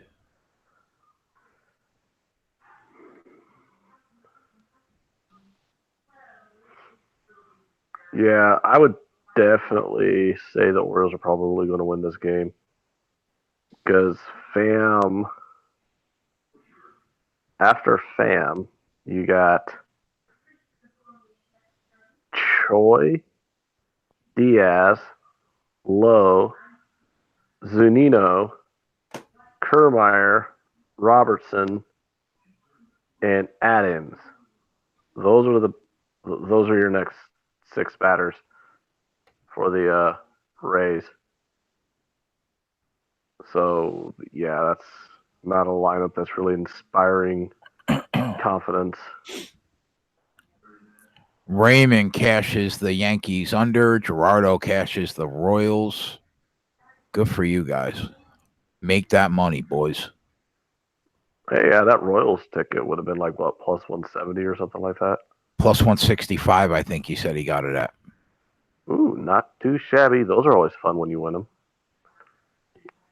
Very nice.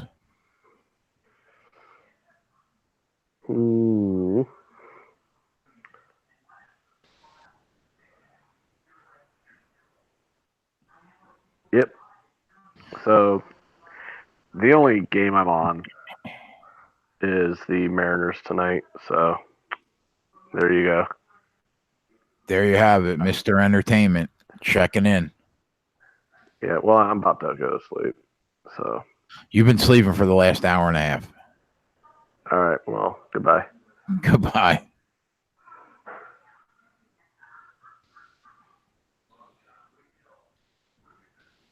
Baltimore up 4-2 with the run around first and no outs.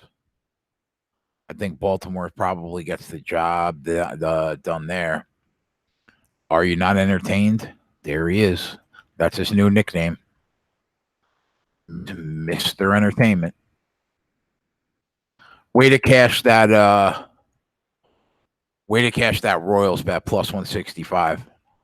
And nice hit on the Yankees under. Well done. I'm a little sick to my stomach that I did not take a shot with that Denver Nuggets first half money line plus 600 because they're minus 400 right now. So that sucks.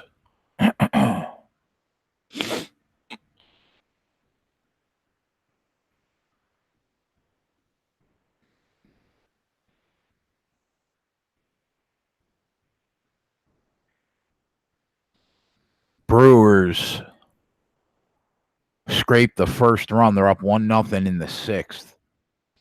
Live money line minus 200. Total is 5.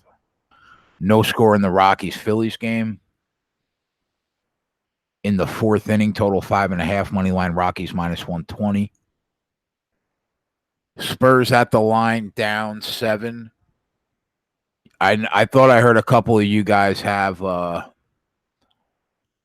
Spurs first half, right? What was the line on that? 2.5, 3?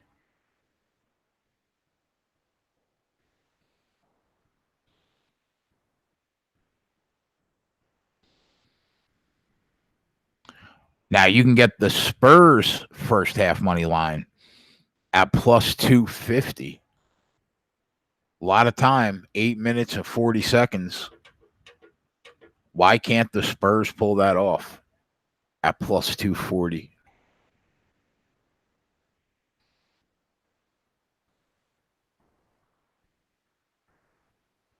Wow, Nuggets can't miss right now. Absolutely on fire. Up 8. I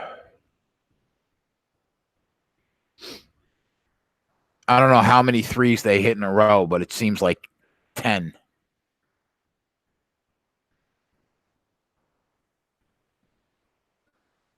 We could take the Spurs first half money line at plus 250.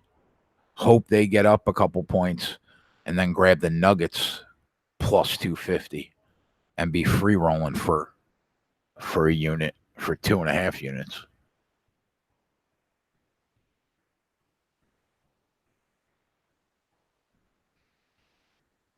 Anybody on the total in this game?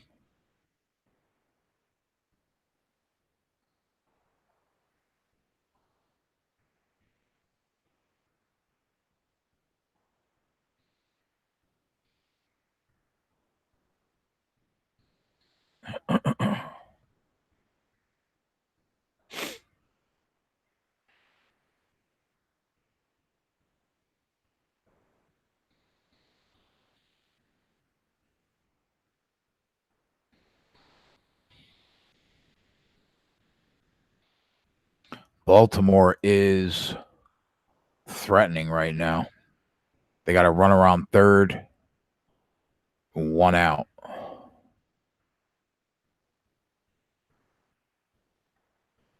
Nets in a meltdown mode, huh? Oh, I finally got MLB series prices. How about that? FanDuel. Fucking joke they are.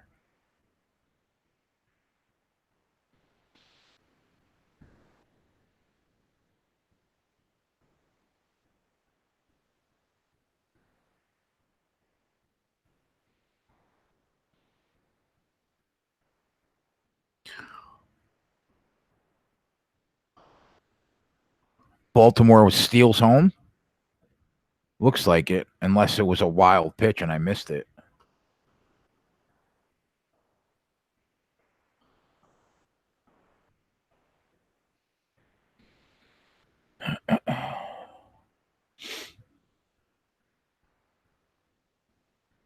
Oh, no.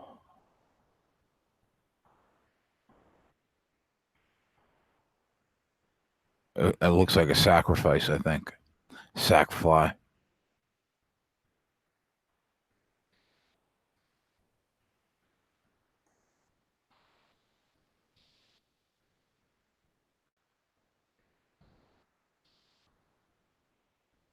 Jokic is a beast. When he is on, the Nuggets are tough to beat.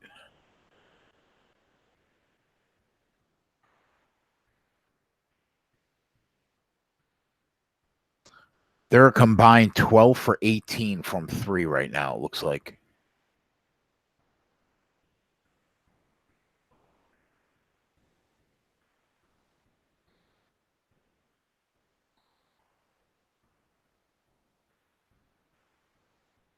That looks like a tech. Is that a technical foul on DeRozan? A little frustration?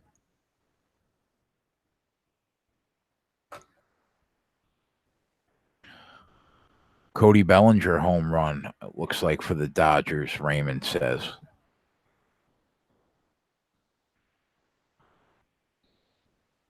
Later, Alan. Thanks for joining us, man. Dr. Phil. Yeah, I was listening to Joe Rogan's podcast, God damn it.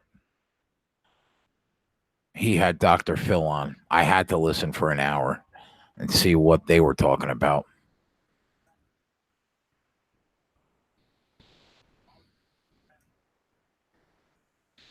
Don't you judge me.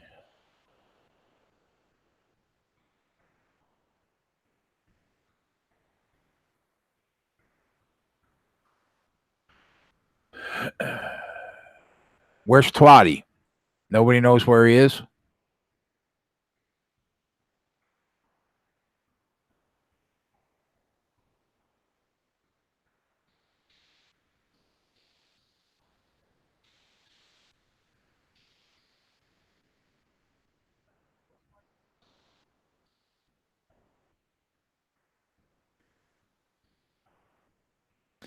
Yeah, Chris isn't home. Looks like I'm rocking solo tonight for a little while.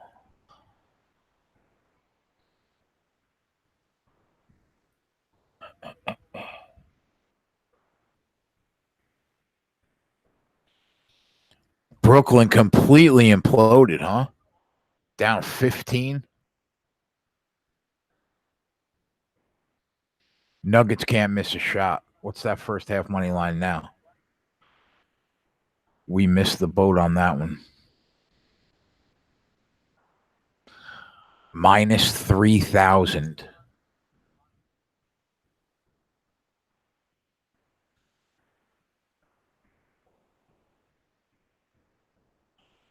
Nuggets money line for the game right now sitting at minus 170. The spread is minus 2.5.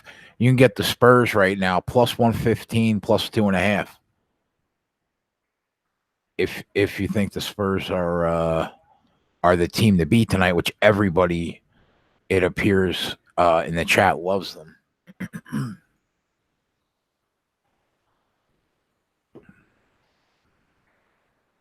What's up, Andrew? Yeah, I know, right, Raymond? I know, man.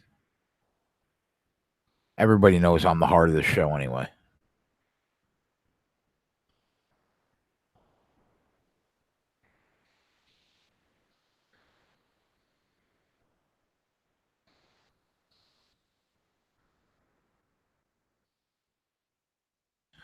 Max is probably eating chicken tenders off some bitch's ass right now. Who knows?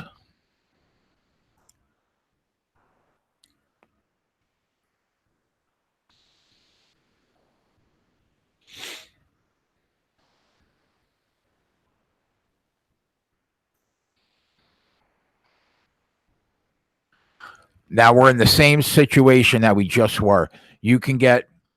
We could have got the Nuggets at plus 600 when they were down 9. You can get the Spurs plus 1,000 first half money line right now. Down 7. Not that much time though, only 5 minutes to play.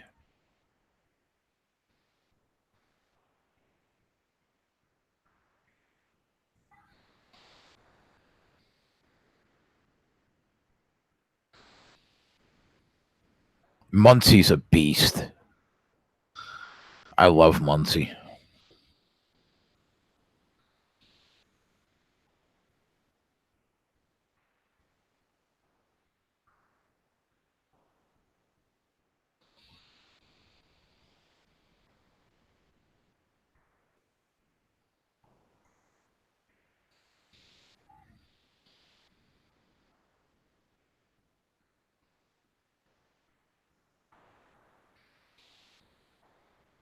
Five-point game.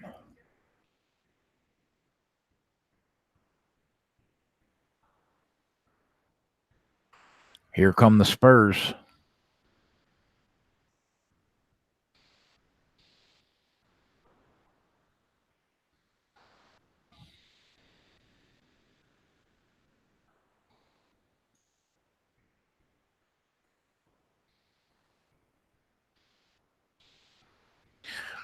Plus 400s. Yeah, plus 400s. No, I mean, they're only down 5, man. That's 2 shots.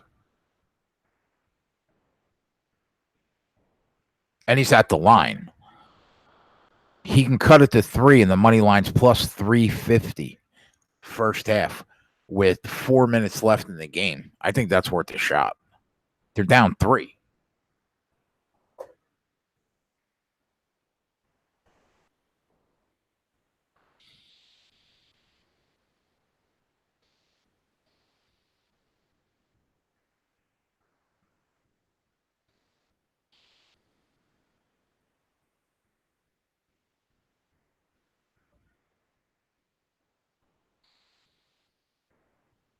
Nets are coming, huh? Yeah, Andrew. I can't possibly see how they lose this game after last night, or the night before last. After that fucking debacle, they were up 20 plus in that game and somehow lost it.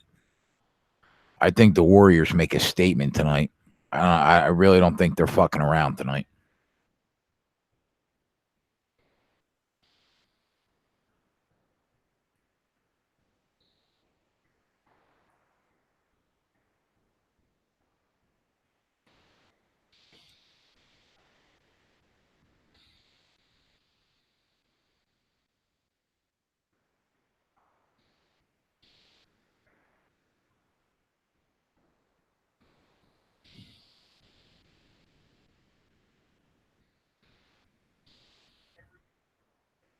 Yeah, I wouldn't bet. I agree there. I wouldn't bet the spread in the Warriors game, but I mean, I would smash a live money line if it gets to like minus 200. It's like minus 380 right now. But I have no idea if they cover the number, but I think they win the game.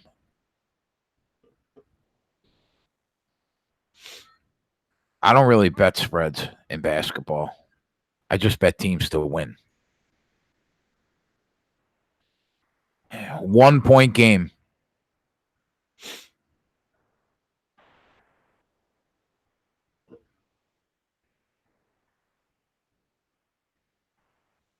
Spurs are going to end this game up, man. I mean, the first half.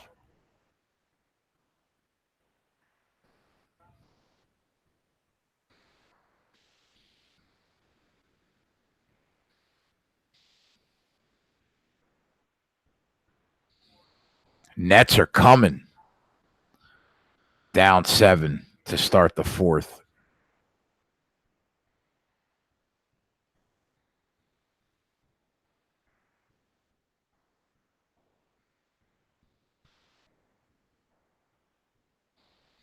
And the Spurs are up.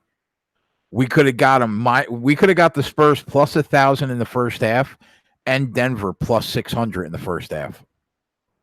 Wow, how about that for a little experiment?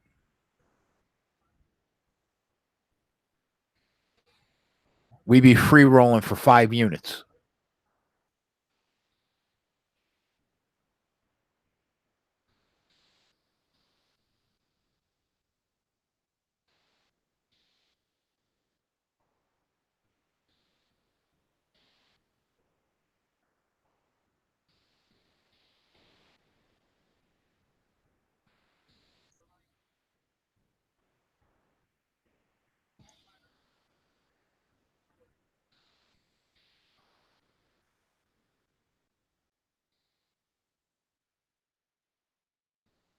Winnipeg up 2-0 on the Blues in the second quarter.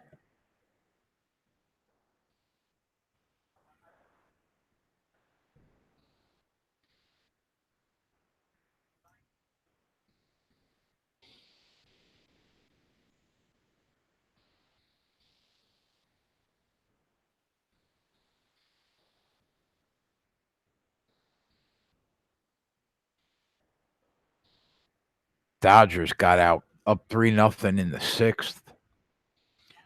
Still no score in the fifth inning of the Colorado Rocky game. And the Orioles are up 5-2. But Tampa has runners on first and second, no outs.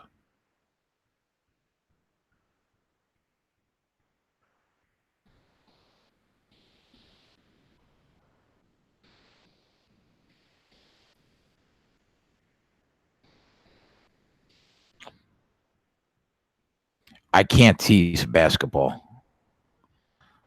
I kind of understand like people betting money line parlays. You know, I've I'm not completely against them. I've done a couple. I did a couple last season in football. I just can't tease anything unless it's the NFL. Or college football. But not even college football, really.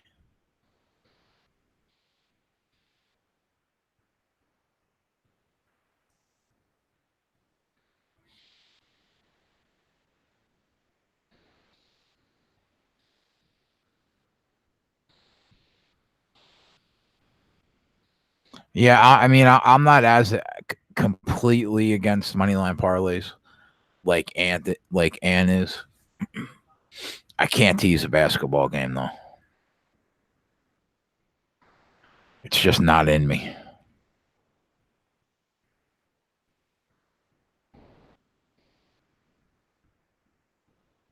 Baltimore's looking to blow up. That wasn't a strike. Tampa Bay's getting rim rotted right now. Tampa Bay runner on first and second. No outs, down 3 runs in the eighth. You can grab Baltimore right now at minus 200. Which, if they ground out into a double play, it's big value. But it doesn't look like it. It looks like they're shit in the bed.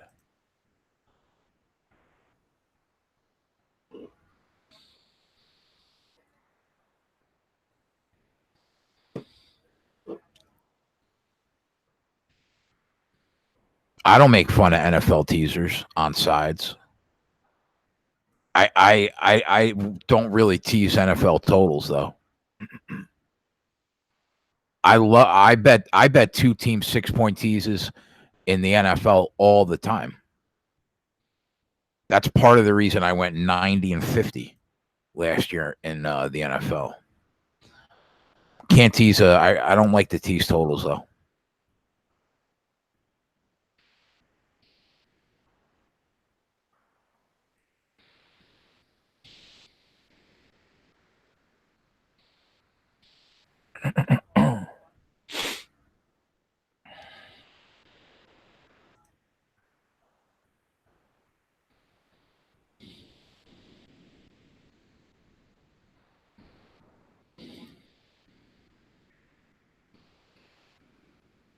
Tampa Bay's got a 3-2 count, looking to load the bases, down 3 runs. Baltimore needs a double play in the worst way right now.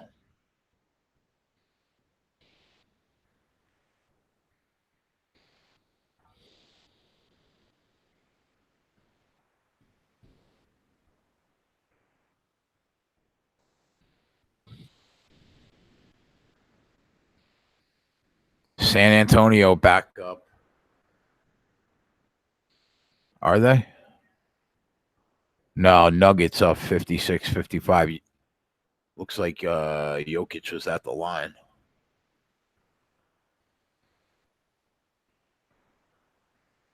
Man, those money lines, those first half money lines changed so drastically. I really might have to look into betting them, trying to get the plus money on each side.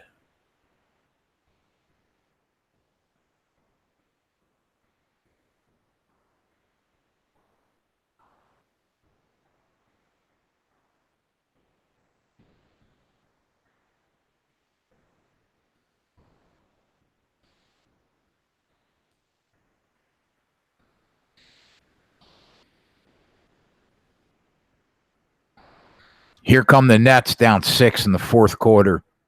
I'd love to see the Nets beat Brooklyn here.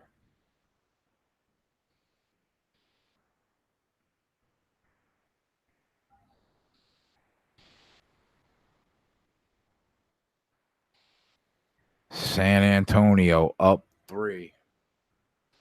Looking to cover that first half line for you guys.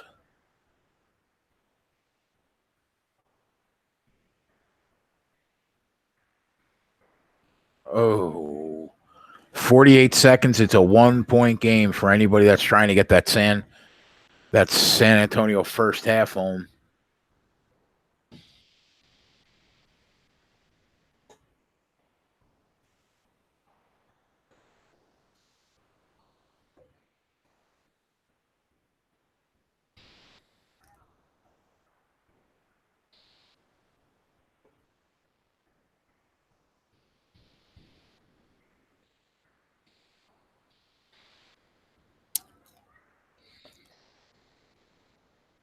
Here come the runs for Tampa Bay. 2-run double, 5-4 Baltimore. Man, we should have took a shot on that Tampa plus 400.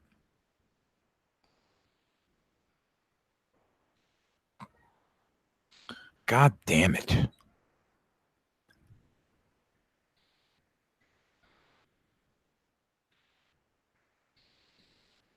And still only 1 out. They could leave this inning up.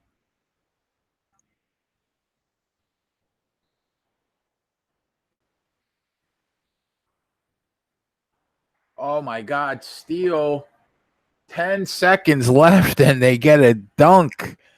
Spurs up 3. Oh, my God. This might cash an insane number of tickets in the first half. Wow. What a way to fucking cover. Good for you guys.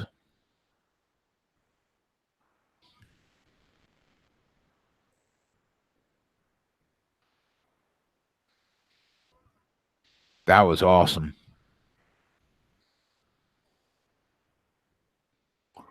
Like, I can't stand the people that hate when somebody wins a bet. Like, I'm just not wired that way, man.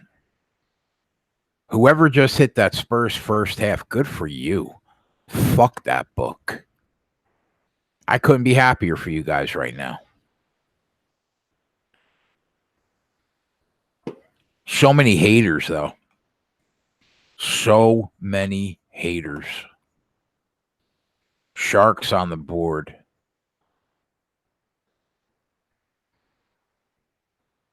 One nothing Sharks.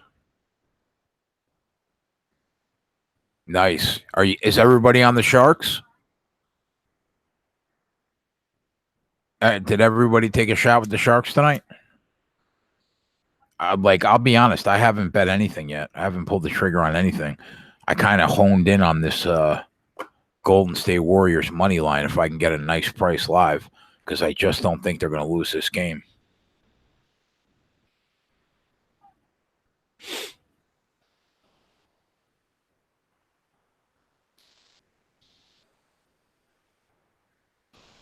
Vegas in the over. Well, that's good for your over, Raymond. What was the total? 6?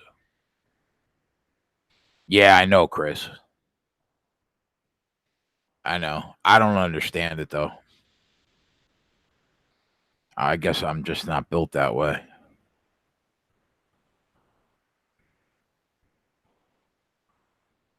That Baltimore Oriole money line is down to minus 220. The Rays are still plus 175. Oh, this is they could tie the game though with a single. They got a runner on third, 2 outs, down 1 run in the 8th. A lot of time left in this game.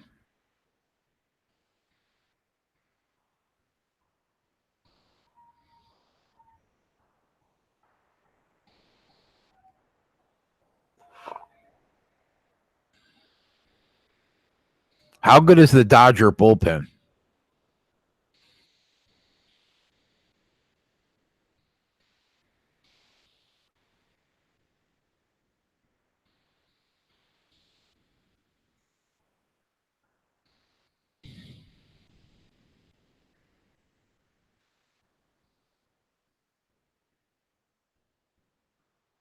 Dodgers up 3-0 in the 7th.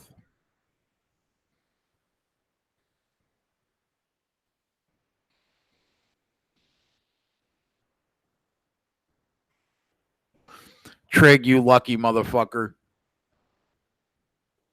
You lucky fuck. That steal was everything to you.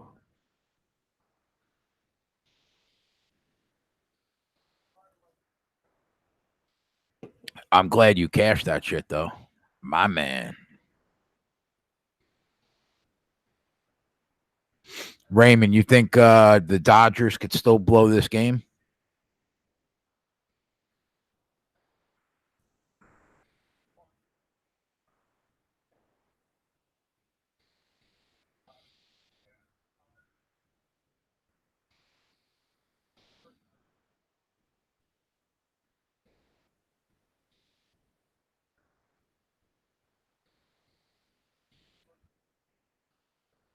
One nothing in the Reds game. Joey Votto goes yard, huh?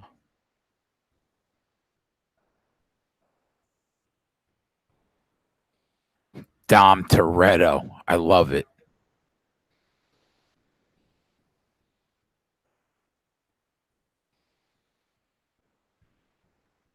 I'm going to let you strut over that San Antonio first half bet, you assy fuck. I'm going to let you strut, though.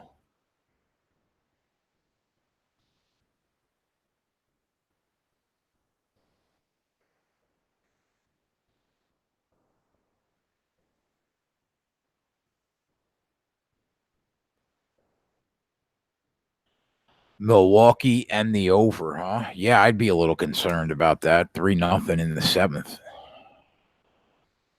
Trig thinks what I think about the Warriors game. They should romp off that terrible loss.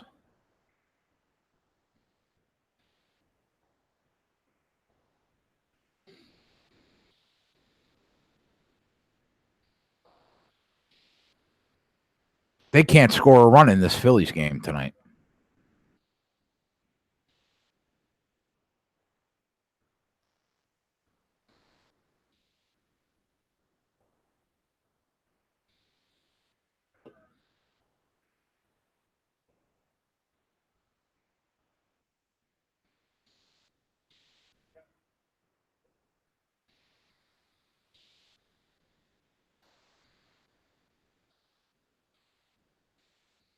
Oh, are the 76ers over the limit already with 8 minutes left in the game?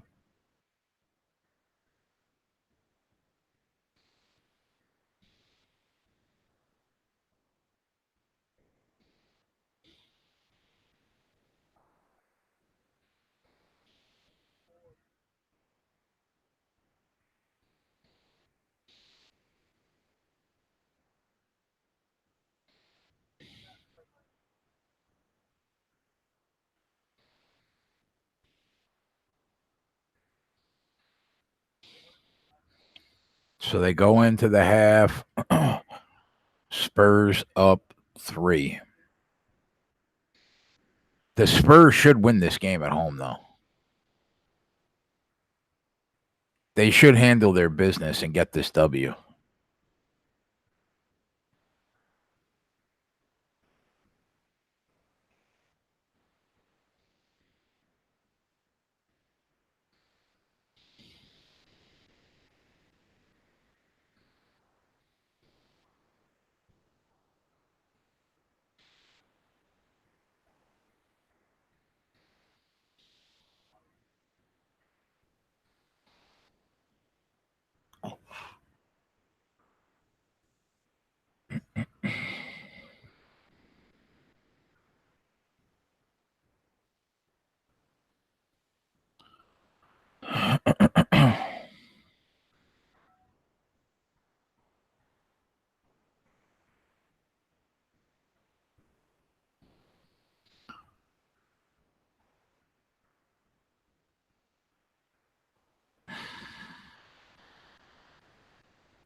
I haven't made a live bet. I should have made a live bet. We'd be up 6 units already.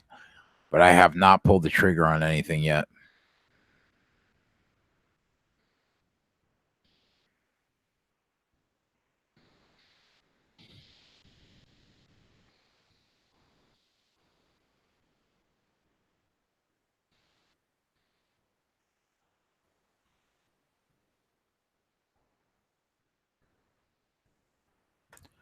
I was going to take Denver plus 600 in the first half and the Spurs plus 1,000 in the first half. We could have got them both. We would have been free rolling.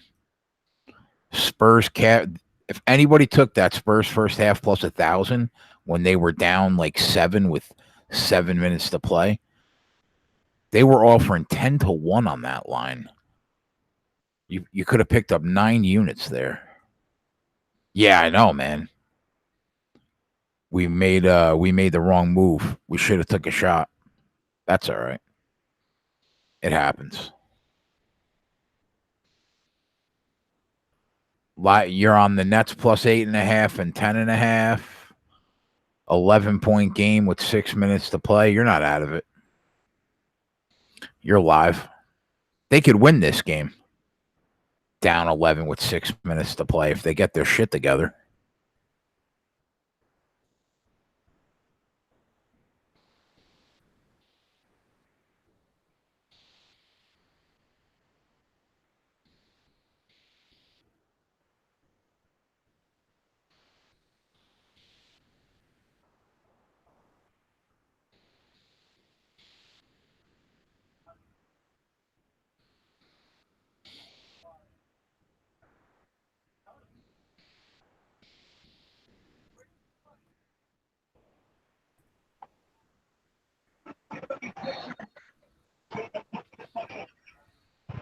Twatty? What up? Oh, my man. What's going on? What's up, sweetheart? Sorry it's so dark. I don't have that much light in here. Oh, well, I mean, it's in color. You're not on the moon. I know. I'm on my cell phone. What's going on, bro? I'm just sitting here hanging out. I can't see the chat. Is there anyone in the chat? Oh, yeah. We got like 16 people in the chat. Everybody screaming your name. So how's it going? I took a big loss last night, bro. Baseball was good to you yesterday, wasn't it? It was good to me. It was, but I had a big bet on the Rockets win by 21-30 and then 31 plus, and they were up 26 with a minute left in the game, and they ended up winning by 20 because Grayson Allen stuck it in me like with 30 seconds left, and then the Rockets just dribbled the ball out. I would have won like $3K, and instead I lost like 2,500. Oh. And I could have hedged with like a minute and a half, and I went to hedge to get the 25 back, and they took it off the board because there was only a minute and a half left. Really? Oh shit. Yeah, I took a tough one. Yeah, Probably that sounds the terrible. worst loss in a year. But I mean, I'm still good, but sucks. Yeah, over my last 10 baseball games, I'm rolling about 500, maybe even a couple games under. So I You're knew it still was going to come back hard. What's your record now? Like 35-10? Well, I lost one today, so that gives me 11. I think I'm 32 or 33-11. That's amazing, bro. I know, but it's starting to catch up to me now. Now we're having some tough beats and stuff's going against us. You know that went for us. Yeah. What I need to do and what I've been trying to do is just find hot teams. You know what I mean? Because that's how I bet baseball. So the problem right now is I'm in this holding period now that the Mariners are not hot anymore. We rode them for 15 games. Now I'm trying to find the hot team I can ride for another 15 games. I thought it was the Braves. Right. And so 2 nights ago, I bet the Braves. Well, I gave it out to all the clients. Sure enough, they shit the bed. They only scored 2 or 3 runs. Then today, I didn't ride them, but, I've been following them to see if this is a team I want to ride. I think I don't know. They scored 1 or 2 runs today, and that's against the damn Diamondbacks. So I'm probably off of them. So I jump on the Twins because I love the Twins offense. Right. And they shit the bed today against I can't even remember now. So it was a terrible team. So I'm not going to ride them. So it's just a process of finding a team that I think's hot that I can ride. But once you find that hot team, you'll roll off another 20 units. Yep, exactly right. Exactly. Because the odds makers, when a team's hot, they'll adjust the team total a half a point or half a run. Or right. they'll adjust the total from 9 to 9.5. Or the team total from 4 to 4.5. When these teams are hot, that's not enough. They fly over that. So yeah, we can roll off another 20 units if we find a hot team. Right. Why do you think Seattle came back down to earth? Because they played Cleveland and Houston back to back? Well, it's twofold. Yes. No, yes. That's the biggest thing. Those guys threw out Carrasco and Trevor Bauer and Verlander and Garrett Cole. Yeah, I mean that'll slow your bats down. But I think that they're also regressing to the mean a little bit. I mean every team. I'm not even sure that I'm going to ride them against bad pitchers until I see them, start to hit. Because now it's a little bit of confidence. They're not hitting. So I don't know that I'm even going to jump back onto them until they start hitting. The Twins I love. I love the Twins. They're an underrated team that can hit. I love the Braves. I love the Brewers. So just a matter of those teams getting hot. At what point do you start looking to fade Tampa? This can't sustain itself. No, JC, that's cardinal sin, right? Right? You know, in baseball, you never want to say this team's due to lose or this team's due to win. So they gotta lose a few games in a row before you even think about it. Right. Now, but in fairness, I haven't been tailing them. So right. You know what I mean? But that's the cardinal sin is like, okay, this team doesn't have much talent, but they continue to win. We got to fade them. And baseball it's crazy. It just doesn't work like that. Like this team's been hot since the beginning of the year, and I don't know why. They have a good pitching staff, but they really can't hit. Right. But they keep winning, so you got to keep taking them. It's amazing. They're 10 games over 500 in the AL East. They're the only team over 500 in the AL East. I know, that is crazy. I mean, Boston right now is just lost. They can't pitch worth a shit, and their hitting is non-existent. So, and then obviously the Yanks, they're all beat up. So, but that's good info, man, that you're looking at. You're looking at Milwaukee, you're looking at Minnesota, and you're looking at the Braves. So you expect one of those teams to start rolling soon. Yep, exactly. And I don't even mean rolling with wins. I mean rolling offensively. And, with Milwaukee is they can't pitch right now.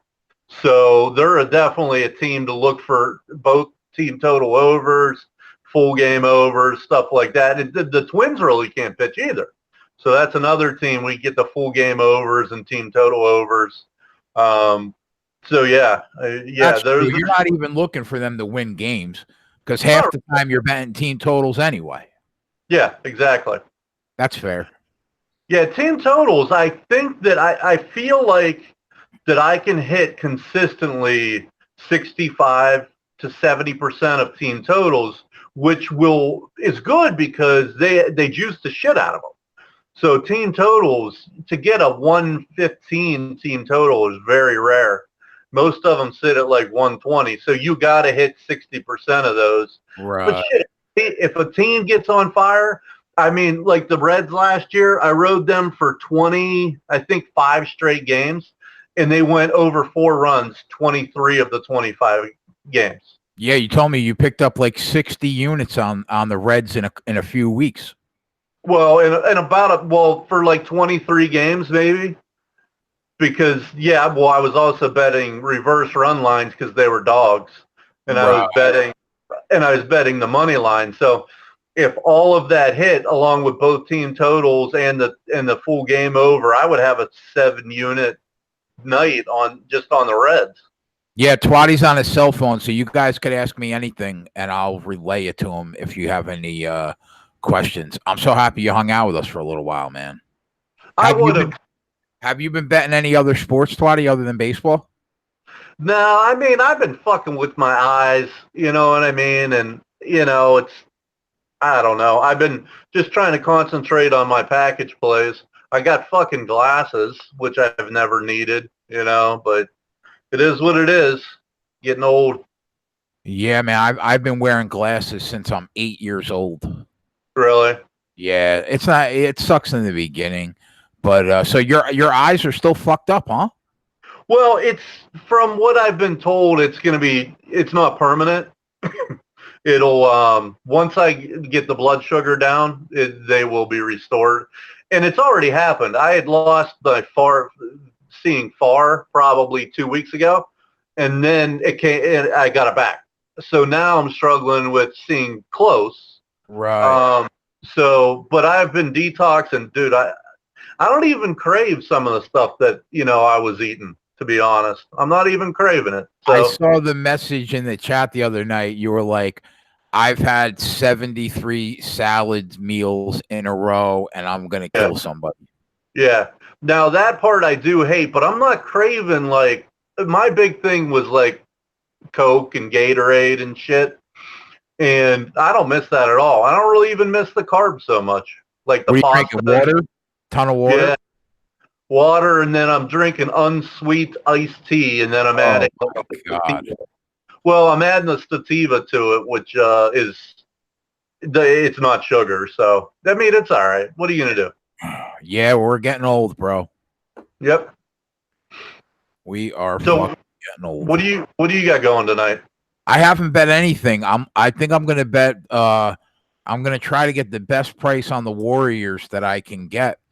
I just can't see them losing a second game in a row after they were up 20 plus and the Clippers come back to clip them at the end. Now it's the first game in LA, which is what is that, like a fucking bus ride from where the Dubs play? I don't know. It can't be that far. It's in the same state. I would expect the Warriors to come out and fucking curb stomp this team tonight. Yeah, I mean, I would agree with that. The line is like 8.5, but I'm not even looking. I don't know. Gun to my head, I say they cover the 8.5 probably, but I'm just looking to bet the money line. It's minus 380 right now, but I'm sure live, I'll get a much better number than that. I can't see them losing the game. Can you see them losing the game tonight? No, but why do you think you can get it? What if the Golden State comes out, with the lead? Yeah, you're right. If they come out and smash them from the door, I'm fucked. Right. Yeah, that's a possibility. Can't Well, argue. I'll tell you this: Golden State is notorious for being a great third quarter team. Not that you can hold out till halftime, but who knows? But they blow the doors off people in the third quarter. Honestly, Twatty, last year in the NBA playoffs, I think I bet them every third quarter, and I didn't cash one bet. Really? Like my tweets from a year ago in the NBA playoffs were like Warriors third quarter is the best play, is the best bet you can make in sports right now. I wonder if it was more I couldn't agree more with you. Could not agree more. Wonder if it was more regular season than postseason, but I don't know. But you're right though. And you know what? This season, they've been slow out of the gate. A lot of games this year. Well, I tell you what, I think part of it is I don't think Draymond Green is the same player he used to be. I mean, right now, I think he's just an average player. I mean, I really do. I mean, they talk about he's a stat stuffer and triple double guy, but yeah, he'll be 11, 10, and 10. You know what I mean?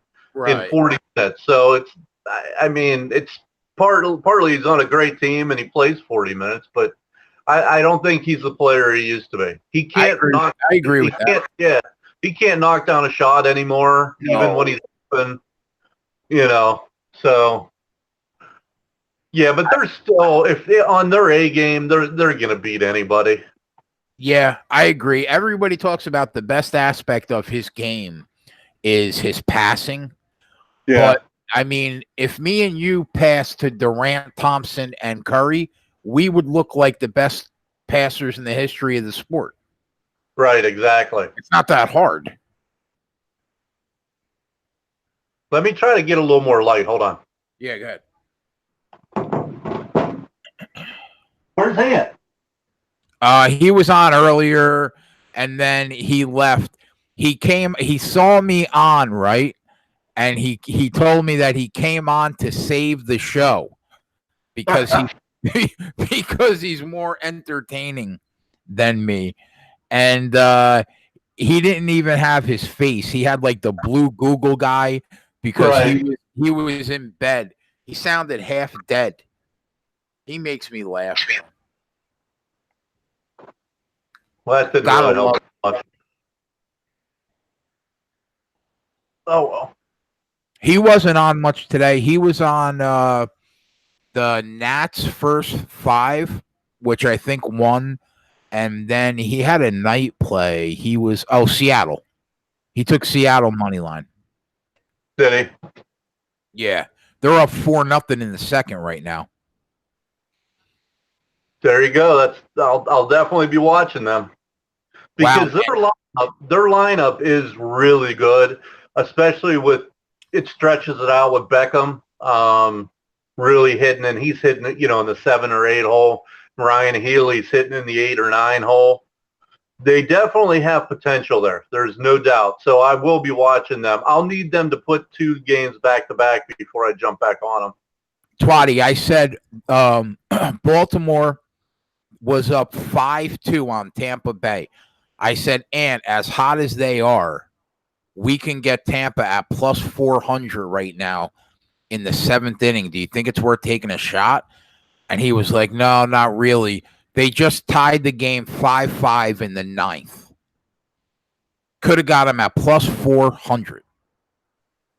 Yeah, I mean, against Baltimore's pitching, that wouldn't have been a bad play. I mean, they're so hot, they can't do anything wrong. Yeah, that's the thing. That's all it is with baseball. There's no doubt. I'm actually a little bit surprised at some of those teams that I thought were going to be 100-loss teams. They're still going to be there, like the Marlins. But I'll tell you what, I've been surprised with Baltimore. They're scrappy. I mean, they're still going to lose a shit ton of games, but I don't know. They may not get to them. Well, they'll get to 100. Teams go over their season win total, you think? What's that? I said, you think Miami and Baltimore go over their season win total? But Miami's still terrible. But Baltimore, they're scrappy. They could, but they can't. I think in the long run, their pitching's going to kill them. See, the difference between Baltimore and Miami is Miami has a lot of young, nice young arms. They just can't hit. And not that Baltimore can hit, but it seems like they're scrappy. I don't know. They got a couple rookies that are really hitting, and Mancini's hitting.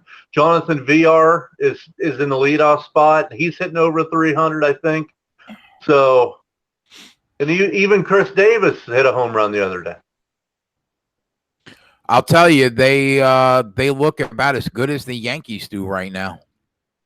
Yeah. Yankees they got so many injuries. They're in disarray, man. Did they, what was the Yankees score tonight? They got stomped by the Royals. Unbelievable. That was another 100-loss team, I think.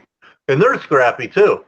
So, but yeah, I don't know what I was thinking about betting the -1.5 on them today. On the Yanks?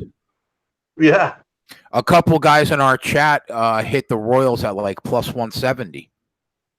What, just straight money line? Yeah, that was a great call. Yeah, you could do reverse money or reverse run line on that, and that would have been a +350. And they covered it. Right. Wow. I mean, who they need? I mean, if they get Didi and who's that fucking beast, Giancarlo Stanton, if they get their guys back, they're going to win the East. Yeah, and they got Severino too. They're number one, right, on the DL. Yep. Yeah, I mean, there's plenty of time to catch Tampa, but Tampa's got 3 really nice starters, and they got a really nice bullpen. So the thing about having good starters like that, it's like the Mets. I always say, you won't go into long losing streaks. So Tampa is not going to just give it up. I mean, New York will have to take it. When you have a bad pitching staff, you can go into those 8-9 game losing streaks, but Tampa's pitching staff is good enough that they'll never lose 4 or 5 in a row because you're not going to beat their 1, 2, and 3 twice. Why do you think Boston is struggling right now? Well, they can't pitch. Jesus, they cannot pitch. What's going on with Sale? Well, Sale, he hit 97 the other night on the gun, where he was sitting at like 91. Right. So I think what happened to him last outing was just kind of an outlier. I think he'll be better provided he keeps that velocity. But yeah, I mean but he's been terrible. And Price and these guys have all been terrible. So yeah, that's their problem, and they're not hitting either. I mean, their hitting will come around. Do they are all their bats healthy? Yeah. Wow. They should just murder left-handers.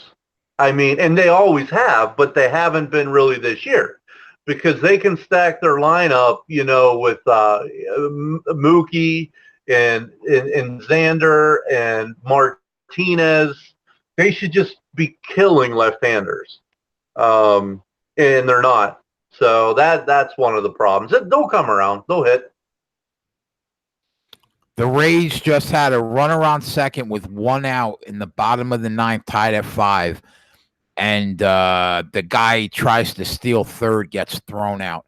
Now it's 5-5, bottom of the 9th, 2 outs.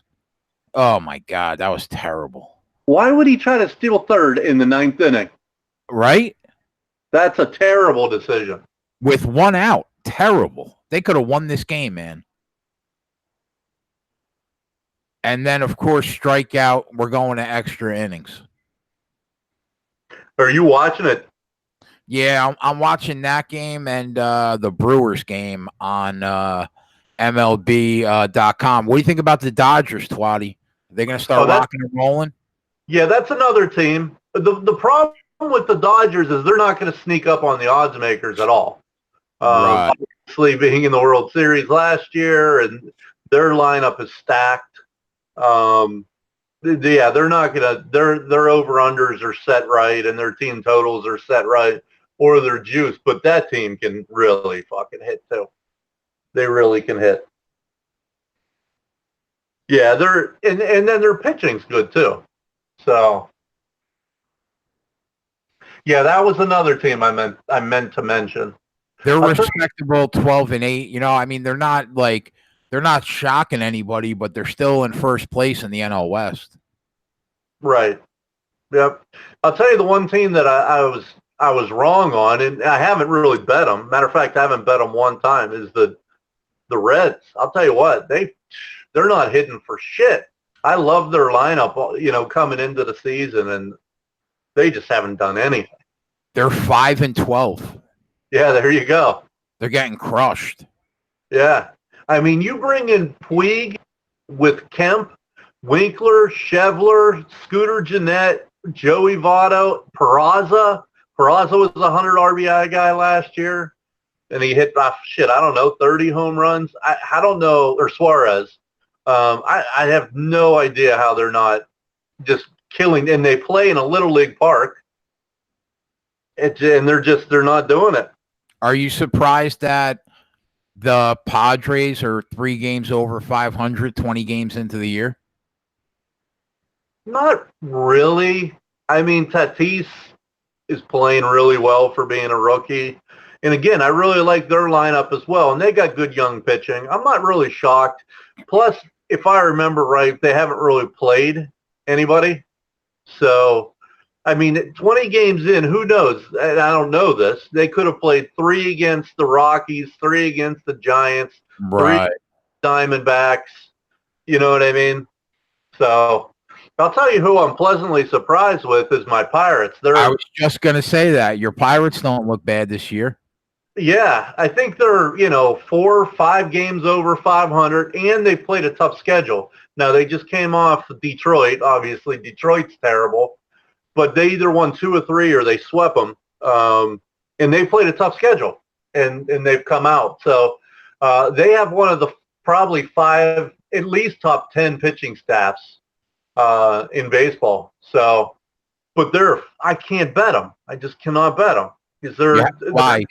You haven't seen a spot that's worth it yet, or you just refuse? Yeah, no, I haven't seen any spots that's worth it. So I can't believe. I haven't seen many first fives, right? You're not betting many first fives. I did yesterday on the Cubs. You should have got that. I did. Yeah, I did. But I mean, in general, I haven't seen a ton of first 5 plays from you yet this year. Yeah. I'll tell you what, I was a little snake bit on that Blake Snell start before he went on the DL. He was, I don't know, it was him against some gas can.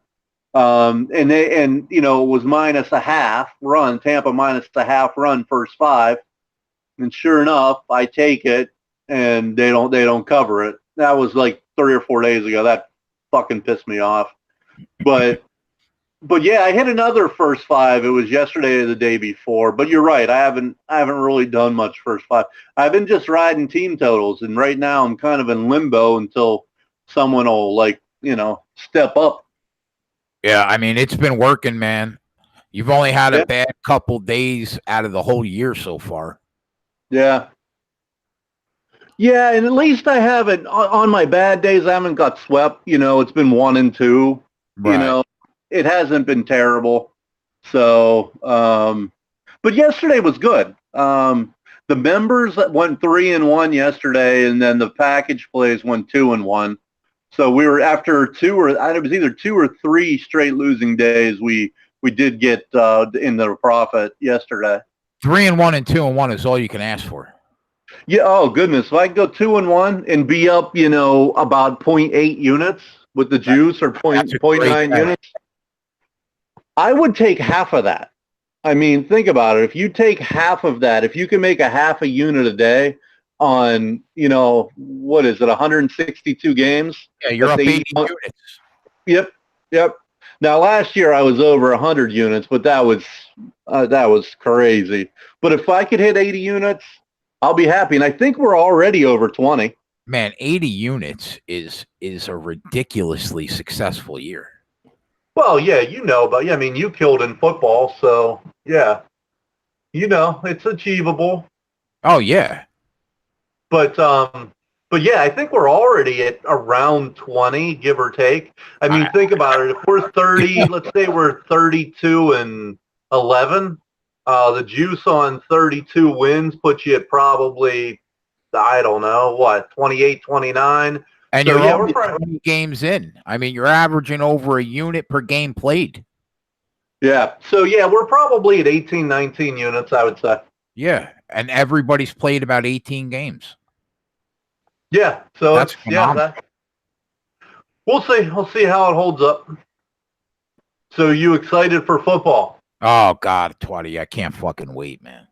My Steelers get to go to New England game 1 and get blasted. Prime time.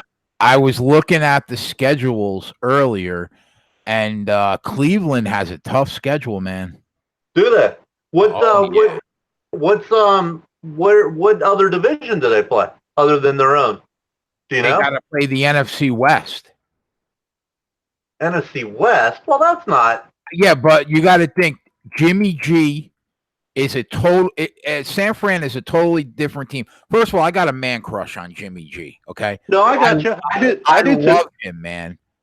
I mean, he is really, really good. People don't understand how good of a quarterback that kid is. I don't think he's lost a game yet in the NFL, or if he has, it's only been 1 or 2 before he got hurt. So you got a different 49ers team with a healthy Jimmy G. You have Jay, not to interrupt, but they're going to have Rams. They'll have Jerick McKinnon, healthy Jerick McKinnon, and I think he's awesome.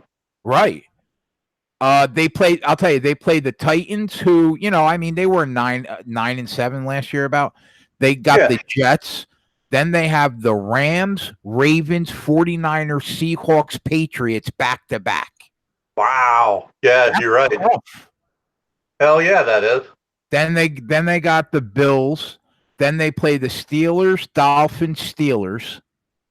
And then they got Bengals, Cards, Ravens, Bengals. So the last third of their schedule is easier than the first half. I mean, they could start the year 2-5 with those first. Yeah, but they'll win all those last games probably. Yeah, I think you're right. But they got to start 2-0. They got to beat the Titans and the Jets, because then you've got 6 tough games in a row. Yeah, I mean, I think they'll be the favorite. Well, I don't know. Is it at Tennessee? They'll be the favorite. No, it's in Cleveland and then at the Jets. So they might be the favorite in both. Yeah. Yeah. And I don't know what to expect from the Ravens this year, man, and that quarterback. I don't know what to expect. Well, what's going to happen, and not that I'm a defensive coordinator or any smarter, but at some point they're going to load up the box. Right. Well, that's what San Diego did in the playoffs. They would not let him run anywhere. Patrick Beverly already going crazy. Oh, bro. He was like a fucking hemorrhoid on Durant. I don't want to turn the volume on because you guys will hear, but what the fuck? Man, I'd love to have him on my team. He's a scrappy little fuck, isn't he? How about he guards Kevin Durant? It's like I know. taller. It's amazing.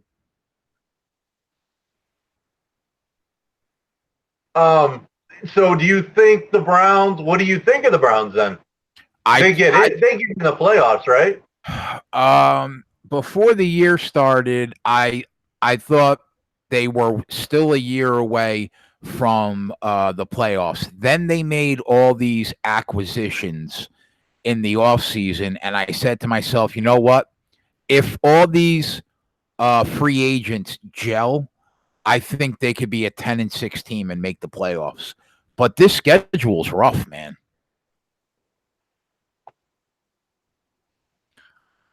I think they go probably 8-8 or 9-7. I think they're probably still a year away.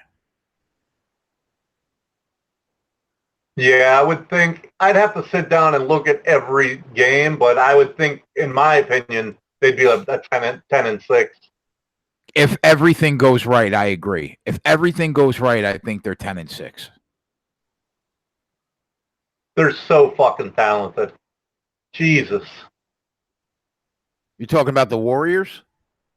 No, the Browns. Oh, bro. That fucking what I would give to have Dorsey as a general manager. Yeah. What do you do when Kareem Hunt comes back? Do you try to trade Nick Chubb?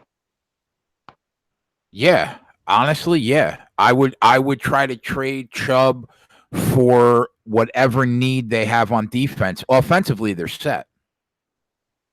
I mean, you could get almost a number one for him. He was a number one, wasn't he? Or I think he went in the second round. I could be wrong, but I thought he went early second round. I'm not sure.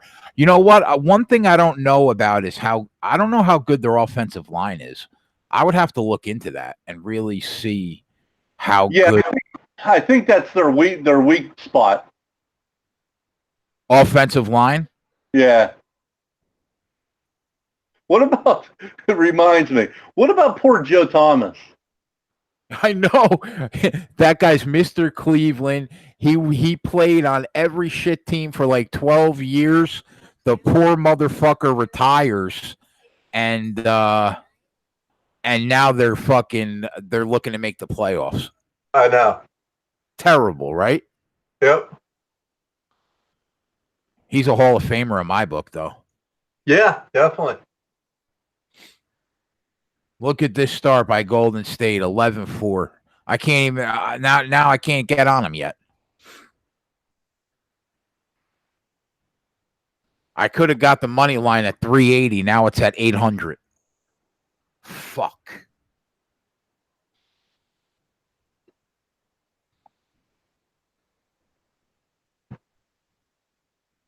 Yeah, 800 is a little steep. Yeah, it's too much. I need the Clippers to show a spine.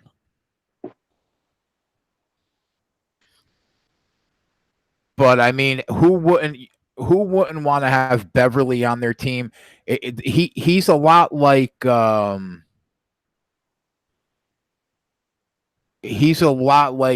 guy we were just talking about on Golden State. I can't think of his name. Who's the guy we were just talking about on Golden State? Oh, Green. Oh, okay. He's chippy. You know what I mean? He runs his mouth. He's chippy, just like Green. Like, I hate Green, but I'd love to have him on my team. But if he's not on my team, like, I wouldn't be able to stomach him. Yeah. I don't know how there haven't been players that just punch him right in his face.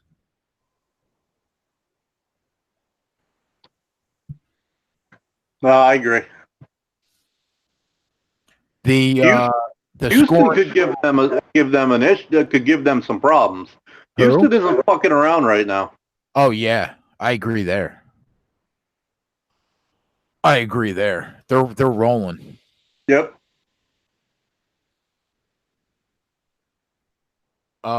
Houston. I don't know what to make of Portland or OKC yet.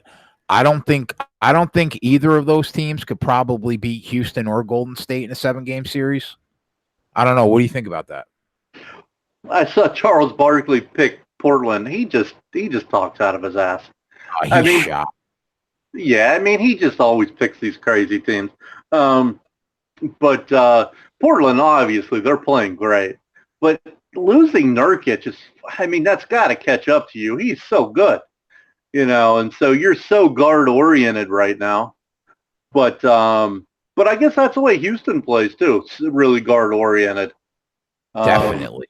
Yeah, I mean, Capella's their big man, but he just kind of runs the floor. But I'll tell you, I can't see Portland beating either way. And I don't like OKC at all because OKC is too jump shot dependent, and I guess every team is in these days. But I don't think their shooters are that good. So that's a bad combination. Potty, I know this sounds crazy, right? But I was watching Houston play for about a 7-minute span during the game when Harden wasn't in the game, when Chris Paul was running the point and he was just dishing, they looked more cohesive and like a team than they do when James Harden's in the game. Like, you live and die by Harden. He will come down on 9 straight possessions and put up a 3. And you live and die by that. Either he makes 6 of them or he misses 7 of them. Either he buries a team and puts them away, or he lets a team back in the game with the way he plays the game. I know that sounds absurd, but I'm telling you, man. Oh, I know. Well, if I'm not mistaken, I could be wrong.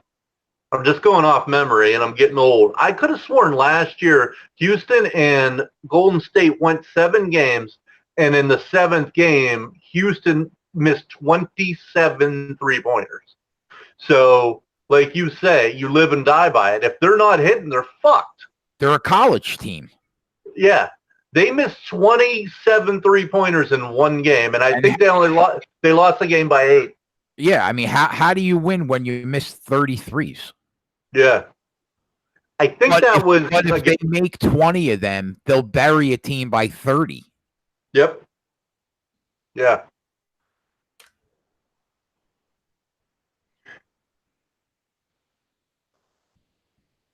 Sean says 100% agree, but when Harden, I think, is in his house, he's unstoppable.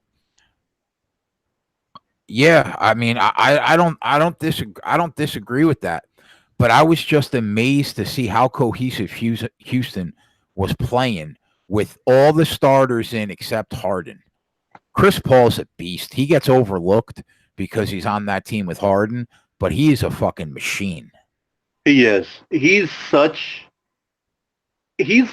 the old guy at the YMCA that just keeps beating you and you don't know how. I mean, Yeah. it's like, because he's not fast, he can't jump, but he makes every right decision. He makes every open jump shot. He's a really good player. There's no doubt, but he's definitely on my most hated list. I fucking hate Chris Paul. Why? He's such a bitch. Plus he's punched people in the balls twice. Literally? Like, it's one of the lowest things in my opinion. Literally? When someone's setting a screen on you and you're trying to get over the screen, that's where all these guys fucking punch people in the nuts. That's the exact spot because it's body on body and the official can't see it. He did it in college and he did it in the pros. To me, that's the ultimate cheap shot. I didn't even know that. Yeah. And so you're acting like you're fighting over the screen to get to the shooter, and you just fucking backhand punch him right in the nuts, and he's done it twice. Hysterical. Yeah. Fucking hate that. I hate cheap motherfuckers. Well, that's like Draymond in one NBA playoff season kicked like 3 people in the nuts. Yep. Exactly. Julian Edelman is an undercover fucking cheap shot artist. Really? Yep. You got to watch him. I like the biggest thing he does is one of the cheapest things in the world. He'll on a punt return, he'll fair catch it. He'll act like he's fair catching it, and then as the guy is running by him to go get the football, he fucking puts the crown of his helmet right under his chin. He's done that He's done that like 8 times. It is one of the cheaper things you'll ever see. Because the people are trying to run past you to get to the goal line to try to down it, and you fucking get them right under the chin. That ain't right. Yeah. Man, watching this Warriors team, it's just incredible, man, how good this team is. How did they blow a 20-plus lead in the second half to this team? Yeah. Well, 31-point lead they came back. I love the Clippers. It was that much? It was 31 in the third. Holy Christ. Yeah. I love the Clippers. They're one of my favorite teams because I love tough teams. And that you're the same way, like in college. You know, we like those defensive tough teams like Tech, Virginia, Yeah. K-State. See, I love Montrezl Harrell too. You know, Montrezl Harrell is a junkyard dog in the post, and then obviously Beverly. Yeah, Beverly, man. He's the type of guy you want on your team. Gallinari's a little soft. He's still around, though, man. He's been around forever. Yeah. I think he leads the team in scoring. Probably does. He's always been a knockdown shooter. Yeah. I'll tell you who holy shit. What the hell is his name? Now I'm losing it. The Indiana Pacers forward. Oh, holy shit, was he playing his ass off. He's hurt. Yeah. Wasn't he hurt during the year? I don't know. But he has become a really good player. He's improved so much. You're talking about Oladipo? No. Bogdanovich. Oh, Bogdanovich. Yeah. Man, I like him.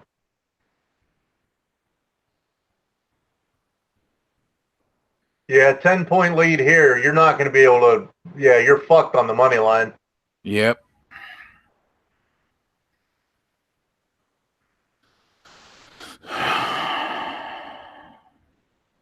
Oh, we haven't. Holy fuck! He just shot that from 30 feet away.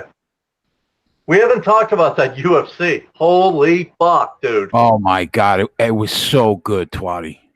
You know what? I got to admit, you were more right than me on that fucking Max Holloway.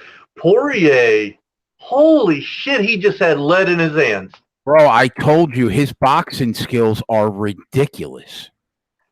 And he was out-timing Max. Yeah. Like, every time Max left, he was open at all. Bam, that left hook. It was almost like a check left hook. Like a check. Every time Max would come in, bam, there's that check hook. And did you see how big he was? He looked like a welterweight in there, bro. Yeah. I'm like, how the fuck are these two the same weight? He went in, he said, at 175. Well, that's what I was going to say. They bulk up after the weigh-in, right? Oh, yeah, they gained 20 pounds in a day. But Max, man, he took it like a champ. Like, no excuses. I just got my ass kicked. I'm still the champ at 145. What can you do? Like a champ. Well, there's no reason to have a rematch there because it'll end the same way. I can't wait to see Poirier fight Nurmagomedov, man, because Poirier could piece him up. It's all going to be if Nurmagomedov, like, obviously all the time. If Khabib can get him to the ground, he's in trouble and he'll win the fight. But if Khabib can't get him to the ground and it becomes a stand-up fight, he's getting knocked the fuck out. Well, don't you think Khabib, soon as the bell rings, tries to take him down every fucking minute of the fight? 100%. That's the thing. He's like a fucking rabid pit bull. And not only that, it'll be twice as bad because he'll know Poirier is going to, you know what I mean? Poirier got the hands of stone. So it's not like one of these other guys he could fuck, like Connor, or he could fuck around and stand up for a while.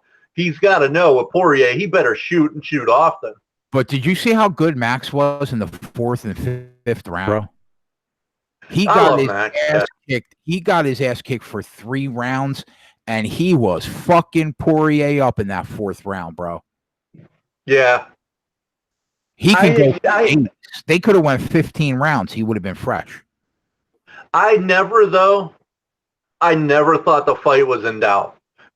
Once I saw how big Poirier was, and I saw the power Poirier had in the 1st round, I'm like, Max has no chance. They shouted me out on the Fantasy Sports Network. I said to Joe, I'm telling you, bro, Poirier's live. He could win this fight.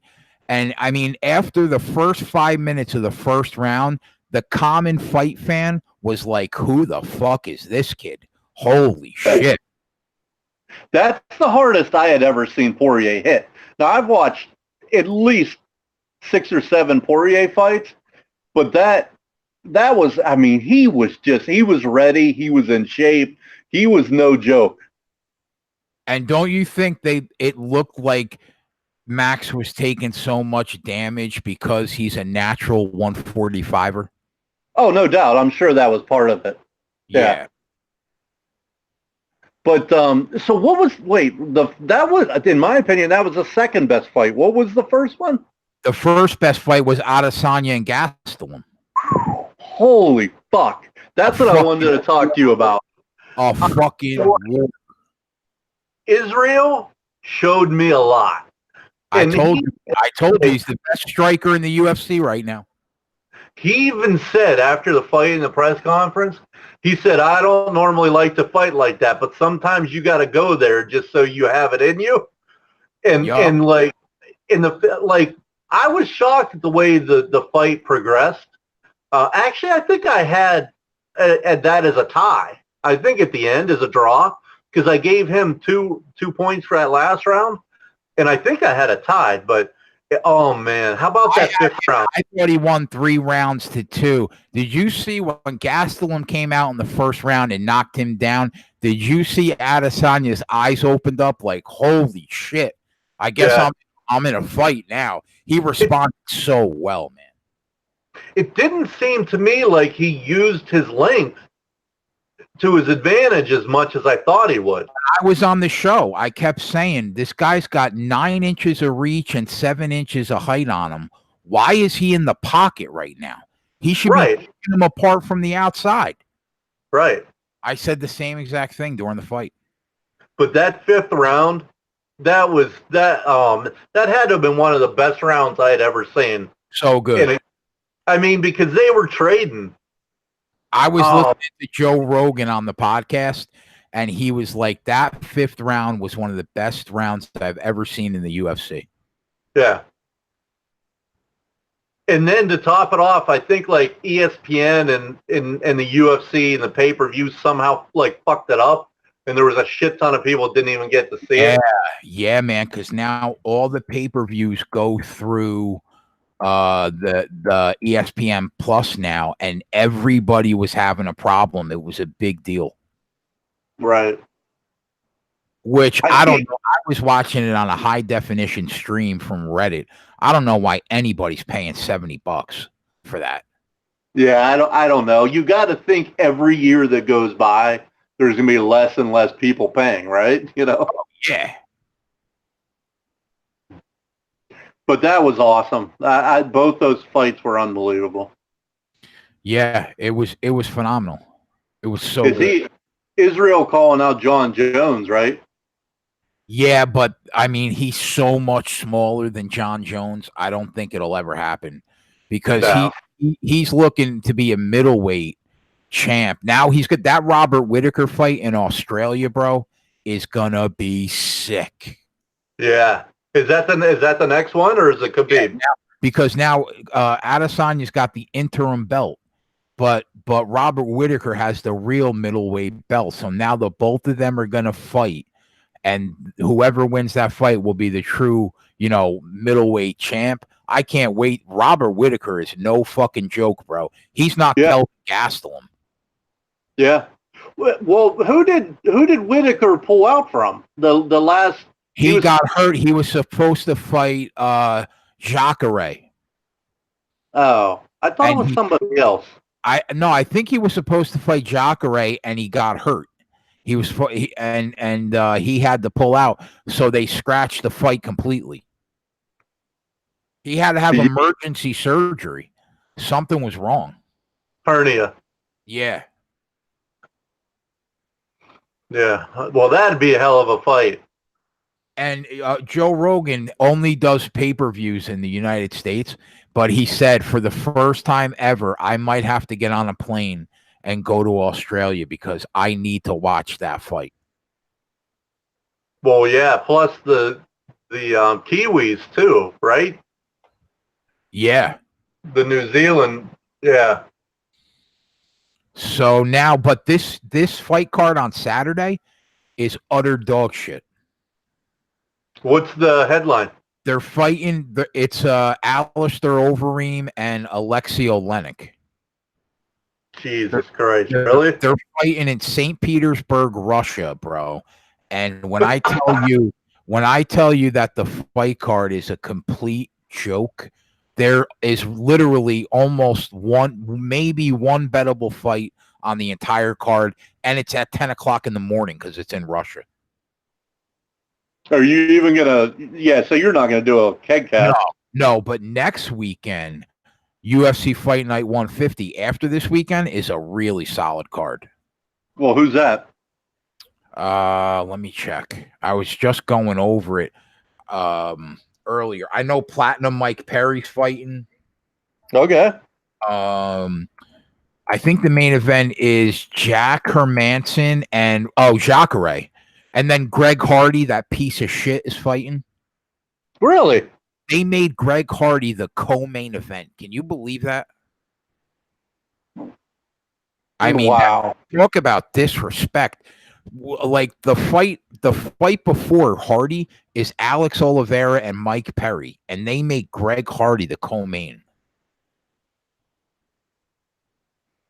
Glover Teixeira is fighting. Finally, John Lineker's back fighting Corey Sandhagen, who is an up-and-coming monster. Like, that's going to be an enjoyable fight where we have a fight cast. Arlovsky's fighting. That's a good card. I like that. Jim Miller and Jason Gonzalez. Angela Hill's fighting. Diego Lima. That's a really, really good card. But this Saturday morning I'm not even getting up to watch it. Yeah. No use. No.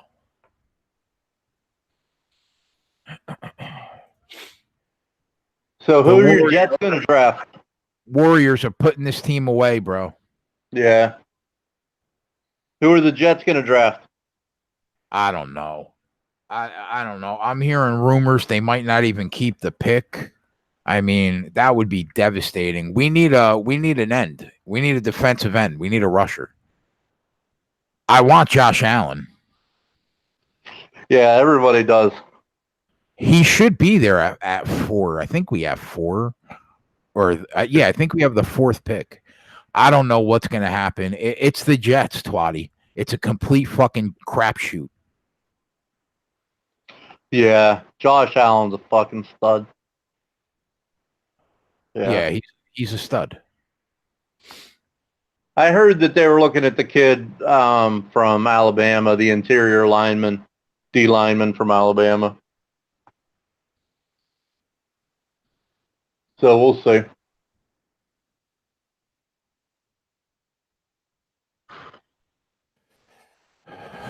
When is Big Ben gonna retire, bro? Well, what's so funny is he's all about retiring, and then we're like, okay, well, we're gonna get your backup, and they drafted Mason Rudolph, and then Ben's such a bitch, he's such a diva. Like, nah, I'll stay for a while. I'll stay another couple years. So now he's talking about extensions and all kind of shit. So I don't know. I say he's probably another 2 years.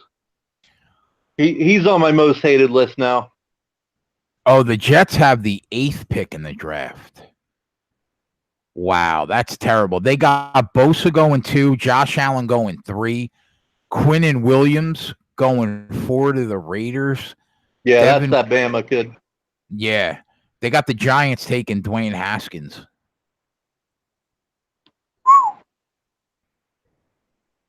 The Giants. Oh my God, what the fuck? Who's their number one? They need a quarterback in the worst fucking way, man. Who's their number one? Is it Sterling Shepard? Yeah, and they paid him handsomely. Okay. I know, it's crazy. Well, did they get a number one for Beckham? That's a good question. I probably. You'd think they should have. I thought the Jets picked higher than 8th. I don't know why I thought they were 3rd. So did I. Matter of fact, I heard it this morning on Get Up that they were 3rd. Looking at CBS, CBS.com, the NFL mock draft, and it says that the Detroit Lions have the 3rd pick. Huh. Oh well. See, Sean saying the Jets pick 3rd. That's what I thought. What the That's fuck? what I thought. What the fuck is CBS? Well, maybe the website you're looking at probably wasn't updated since, I don't know, did the Jets move up? Fuck, I don't know what I'm talking about. Thank you, Sean. I said that's exactly what I thought, man. Let me look. Let me see what the fuck's going on here.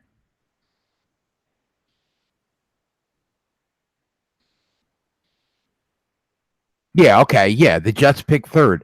I don't know what's going on at CBS. But the pick, everybody's saying Josh Allen from Kentucky.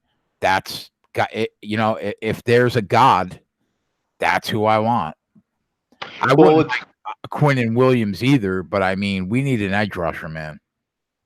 He reminds me of the other kid from Kentucky that the Steelers took, but he's like his big brother, or a better version, Bud Dupree.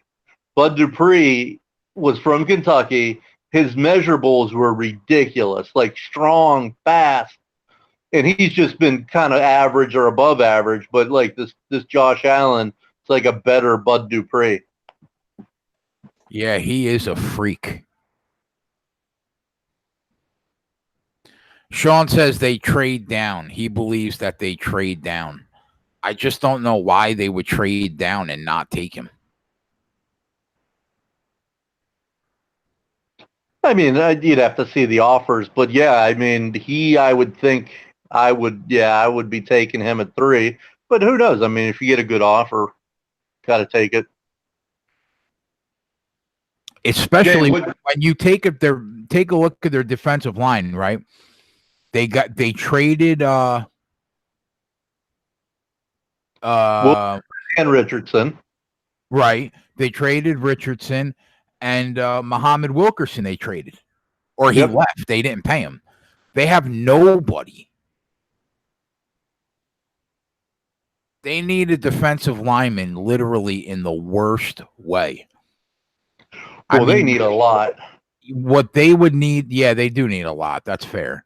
But, I mean, they have no defensive line. What they would need to be offered to move off that 3rd pick would have to be a lot.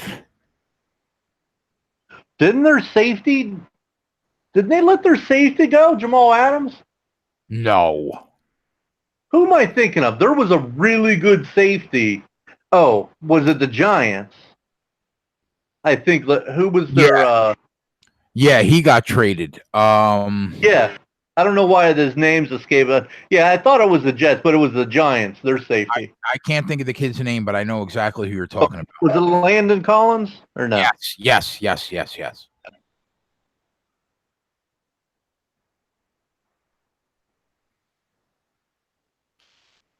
What's Seattle's score? Can you grab that for me?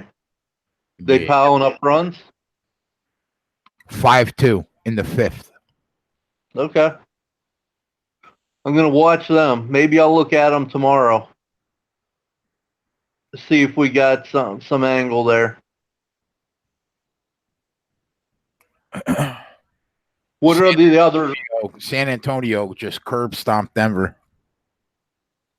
That's incredible. I mean, that's incredible to me. I mean, is Rudy Gay your second best player?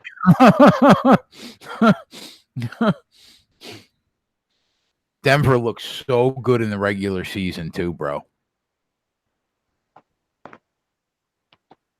Was that game in San Antonio? Yeah, it was the first game in San Antonio, I think. They're up 2-1 now. That's shocking to me.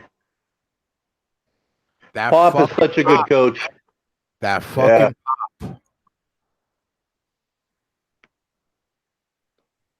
Yeah, he's got to be the best. he's crazy. Yep. You going to be on tomorrow? I hope so. Yeah, if my tooth cooperates, I'll be on tomorrow. I was supposed you're fucking around with your tooth still? I was supposed to get it pulled today, and I went to the dentist, and it's infected, so they gave me like antibiotics for a couple days. I got to go back Saturday and hope they fucking hope that they could pull it. I got like 3 more teeth that got to get pulled, bro, before I can get my implant. What your implant? Like fresh, brand new fucking teeth drilled into my gums. Get the fuck out of here. I swear to God, bro. You're buying new teeth? Yeah, you didn't hear what happened? Well, no. Why don't you get veneers? Because they're a lot of fucking money, Twatty. They're like $1,500 per tooth. What? I need like 7 teeth, bro. I didn't know veneers were that. I knew they were expensive, but so to get a mouthful of veneers, you're gonna be like, oh, you're in 40 grand to get a mouthful of veneers. Are you fucking serious? Yeah, go look at it on the internet. If you needed a whole brand new top set of 16 teeth, you're looking at 25,000. Holy fuck. Yeah, man. No, I didn't hear. What happened? I smashed my mouth on the steps and broke like 5 teeth. What? I was walking up the steps and smashed my face on the concrete steps, and I broke like 5 teeth. So you were walking up the steps and then tripped forward. Yep. You couldn't get your hand up in time? No, I was carrying something. Oh shit. Oh so, man. If you saw my mouth, you'd think I was a meth head. So I had like 4 teeth pulled and that healed, and I got like 3 teeth left, but I'm going to get one of them pulled on Saturday and then go back in a couple of weeks, get the other 2 pulled, let that heal, and then get a fresh set of chompers. I got to tell you, I got to be honest with you. Fucking drilling new teeth into my mouth doesn't sound like would be fun. Buddy, I've been at the dentist so many times now since this happened, bro. Like, people get nervous when they got to go to the dentist to get a tooth pulled. I'm like, just do the business, bro. Let's go. Get it done. So I'm still trying to get my mind around this new tooth. So it's obviously some sort of fake tooth? Yeah. They drill into what? They make like a custom set of teeth that perfectly fit your mouth, like veneers. Like, that's what a veneer is. It's a fake tooth. I don't know why I thought, well, don't veneers just go over your existing teeth? They can, but I think they can also be a full brand new tooth. Like, if you saw, bro, what they do, they drill like 4 metal studs into the top of your gums, and it's like 8 teeth that get like connected to 4 metal studs, and it looks like you have a brand new pearly white, beautiful, perfect movie star set of teeth. But that's not what you're doing. You're just having like a couple done, right? I'm having like 7 done. The whole top front of my teeth are gone except for 2 teeth. I hide it well, right? You can't really see it on the show. No. If you looked at my mouth right now, you'd be fucking horrified. I'll send you a picture on our DM because I'm not showing everybody that shit. But I will send you a picture. You'll be like, holy shit. You really don't have to. I'll take your word for it. But no joke. Like if I, let me, I'm just gonna type it in right now. Top teeth implants, just to get a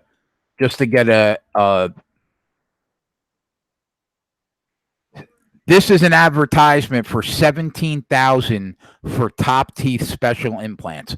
That's just the top. What the fuck? Raymond said, "You're going to be so happy when you get your smile back." Dude, I know. I can't wait, man. That's a commercial, actually. That's fucking hysterical. So that must be, that's why, now that I'm thinking about it, I see those pictures of Rudy Giuliani where he's got the perfect white top teeth, right? Have you seen these pictures? Yeah. Perfect white top teeth, and his bottom teeth are all fucking snaggletooth. That's fucking why. something out of Gargamel.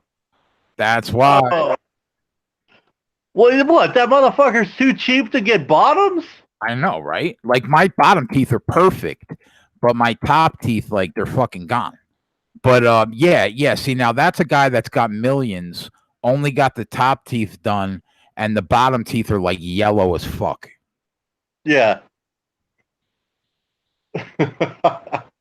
Oh god, that's hilarious.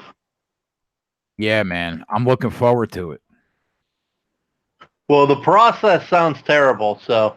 You know, I honestly, bro, they numb you up so well. You hear the drilling, but you don't feel a fucking thing. And what about when you? They give you the gas.